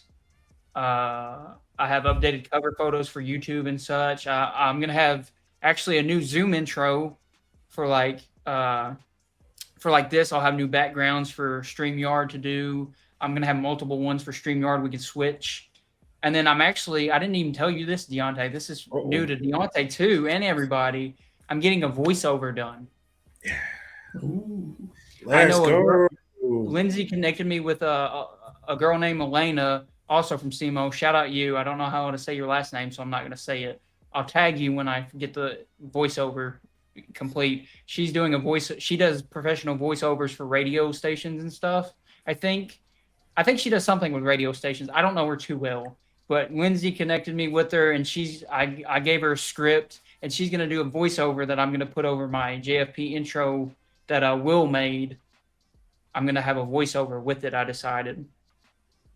So we're getting everything new graphics, new voiceover, new intro. Everything's going to be new logos. So it's a brand new day. A brand new day. I just told Deontay that when we were getting ready for this episode, I was like, how fitting that our last episode is on the SNN Network and us announcing all this new stuff and like all these new logos is the episode for Brand New Day. Like it is, again, Spider-Man connecting with my life in real life. Like that's crazy how media and film can connect with your life like that. Yeah, everything's coming around full circle. Like I think we started JFP with a nerd comic book movie review, and then we ended on this network with a nerd comic book movie review. We literally, I'm pretty sure we started with Across the Spider-Verse. I want to say that's my first one. So we have now started with Spider-Man, and we're ending with Spider-Man on the SNN Network. So rest in peace. Put RIPs in the chat if you're here in the chat. Put RIPs in the chat for SNN. It's been good to me for 3 years. I love everybody I've met on this network. But it's time for a brand new day. That's awesome. Yeah, we're mutating and leveling up. Yeah, we're learning how to deal with our own arachnid DNA problems. And as you can see, I debuted with my Spider-Man suit. I'm not going to have a suit for every episode. Nick told me actually every episode I should get a costume from that movie for every episode. Ooh. And I said, Nick, do you think I'm made of money? Like, you know how expensive that would be? This suit was over $100, and it's even not that great. Like, I can't even imagine. No offense to the cosplay people that made this suit. I'm sorry, but they not the best quality, but it's still comfortable enough. But yeah, rip. But yeah, I do have the Drive jacket. I guess if we ever do an episode on Drive, I'll wear that. But yeah, maybe the Ghost Rider episode. Ghost Rider. Oh, baby, if I'm alive, there's a Ghost Rider episode. Oh yeah, it's Gosling. Trust me, Ryan. If you didn't know, I love another Ryan. He's my favorite actor of all time. I am obsessed with Ryan Gosling. That's one of my things people know about me. He's literally me, like people say. But I was doing those memes before they were cool. I was doing those memes back in like 2016. Like Yeah, I've wow. been a Gosling stan for over a decade. Like I'm a real hard. Drive is one of my favorite movies. Blade Runner 2049. I'm obsessed with Ryan Gosling. So when he's announcing anything, I'll watch it. So like him as Ghost Rider, I'm there. It's Between that on. and Starfighter, the Star Wars Oh, one, Starfighter, it's and gonna be so good. he has a jacket for Starfighter too. I may have to get the jacket for Starfighter. I may have to get that. That comes out next year actually. So He's got a jacket for everything. yeah, he always gets Just a loves jacket, jackets. and I'm an Yeah. idiot, and I'll buy that jacket. But He's gonna have a Ghost Rider jacket for sure. I hope not, just for my wallet's sake. But because I do have a movie replica, like accurate drive jacket, and it was hundreds of dollars, and I shouldn't have bought it, but I did because Dedication. I'm obsessed with Ryan Gosling. I literally, you guys can't see it, but my home screen on my dual monitor system here is him looking out the window in Drive. So he's my home screen on my monitors. Like it's not an obsession, I swear. I love Ryan Gosling. But anyway, yeah, I think that's it. Anything else to debut? I think did we debut everything? I think that's it on my end. So for that, good night, SNN. I love you. I love you very much. You're my favorite. Mwah. Thank you, everybody, for tuning Yes. in. Thank you for having me. And thank you, everyone. Absolutely. Yes. Yeah. Shout out, follow Ryan's reviews Yes. on Instagram. He actually has like pictures at like premieres and stuff, so his Instagram's cooler than mine. No. Hey. No, but cooler. I'd say his reviews are probably better too. And so definitely follow him. And you have Letterboxd, because you follow me on Letterboxd, right? I do. I think I either do or I need to. I'm kind of absent with Letterboxd, but everything I review goes onto that as well. I just don't play around with the social side too much. But yes, Letterboxd, Instagram, Substack. If you want to read what I'm talking about. I need to find you on Substack. I don't know if I have you on Substack. I'll find you. I'll send them through. Yes. Yeah, but we have all those. Follow him on there. He will probably. Actually, I know he will be back. I will bring him back. Thank you. Absolutely. Keen for that. Yeah. Yeah, but yeah, I think that's about it, guys. Good night to SNN. Yeah. We out. Bye.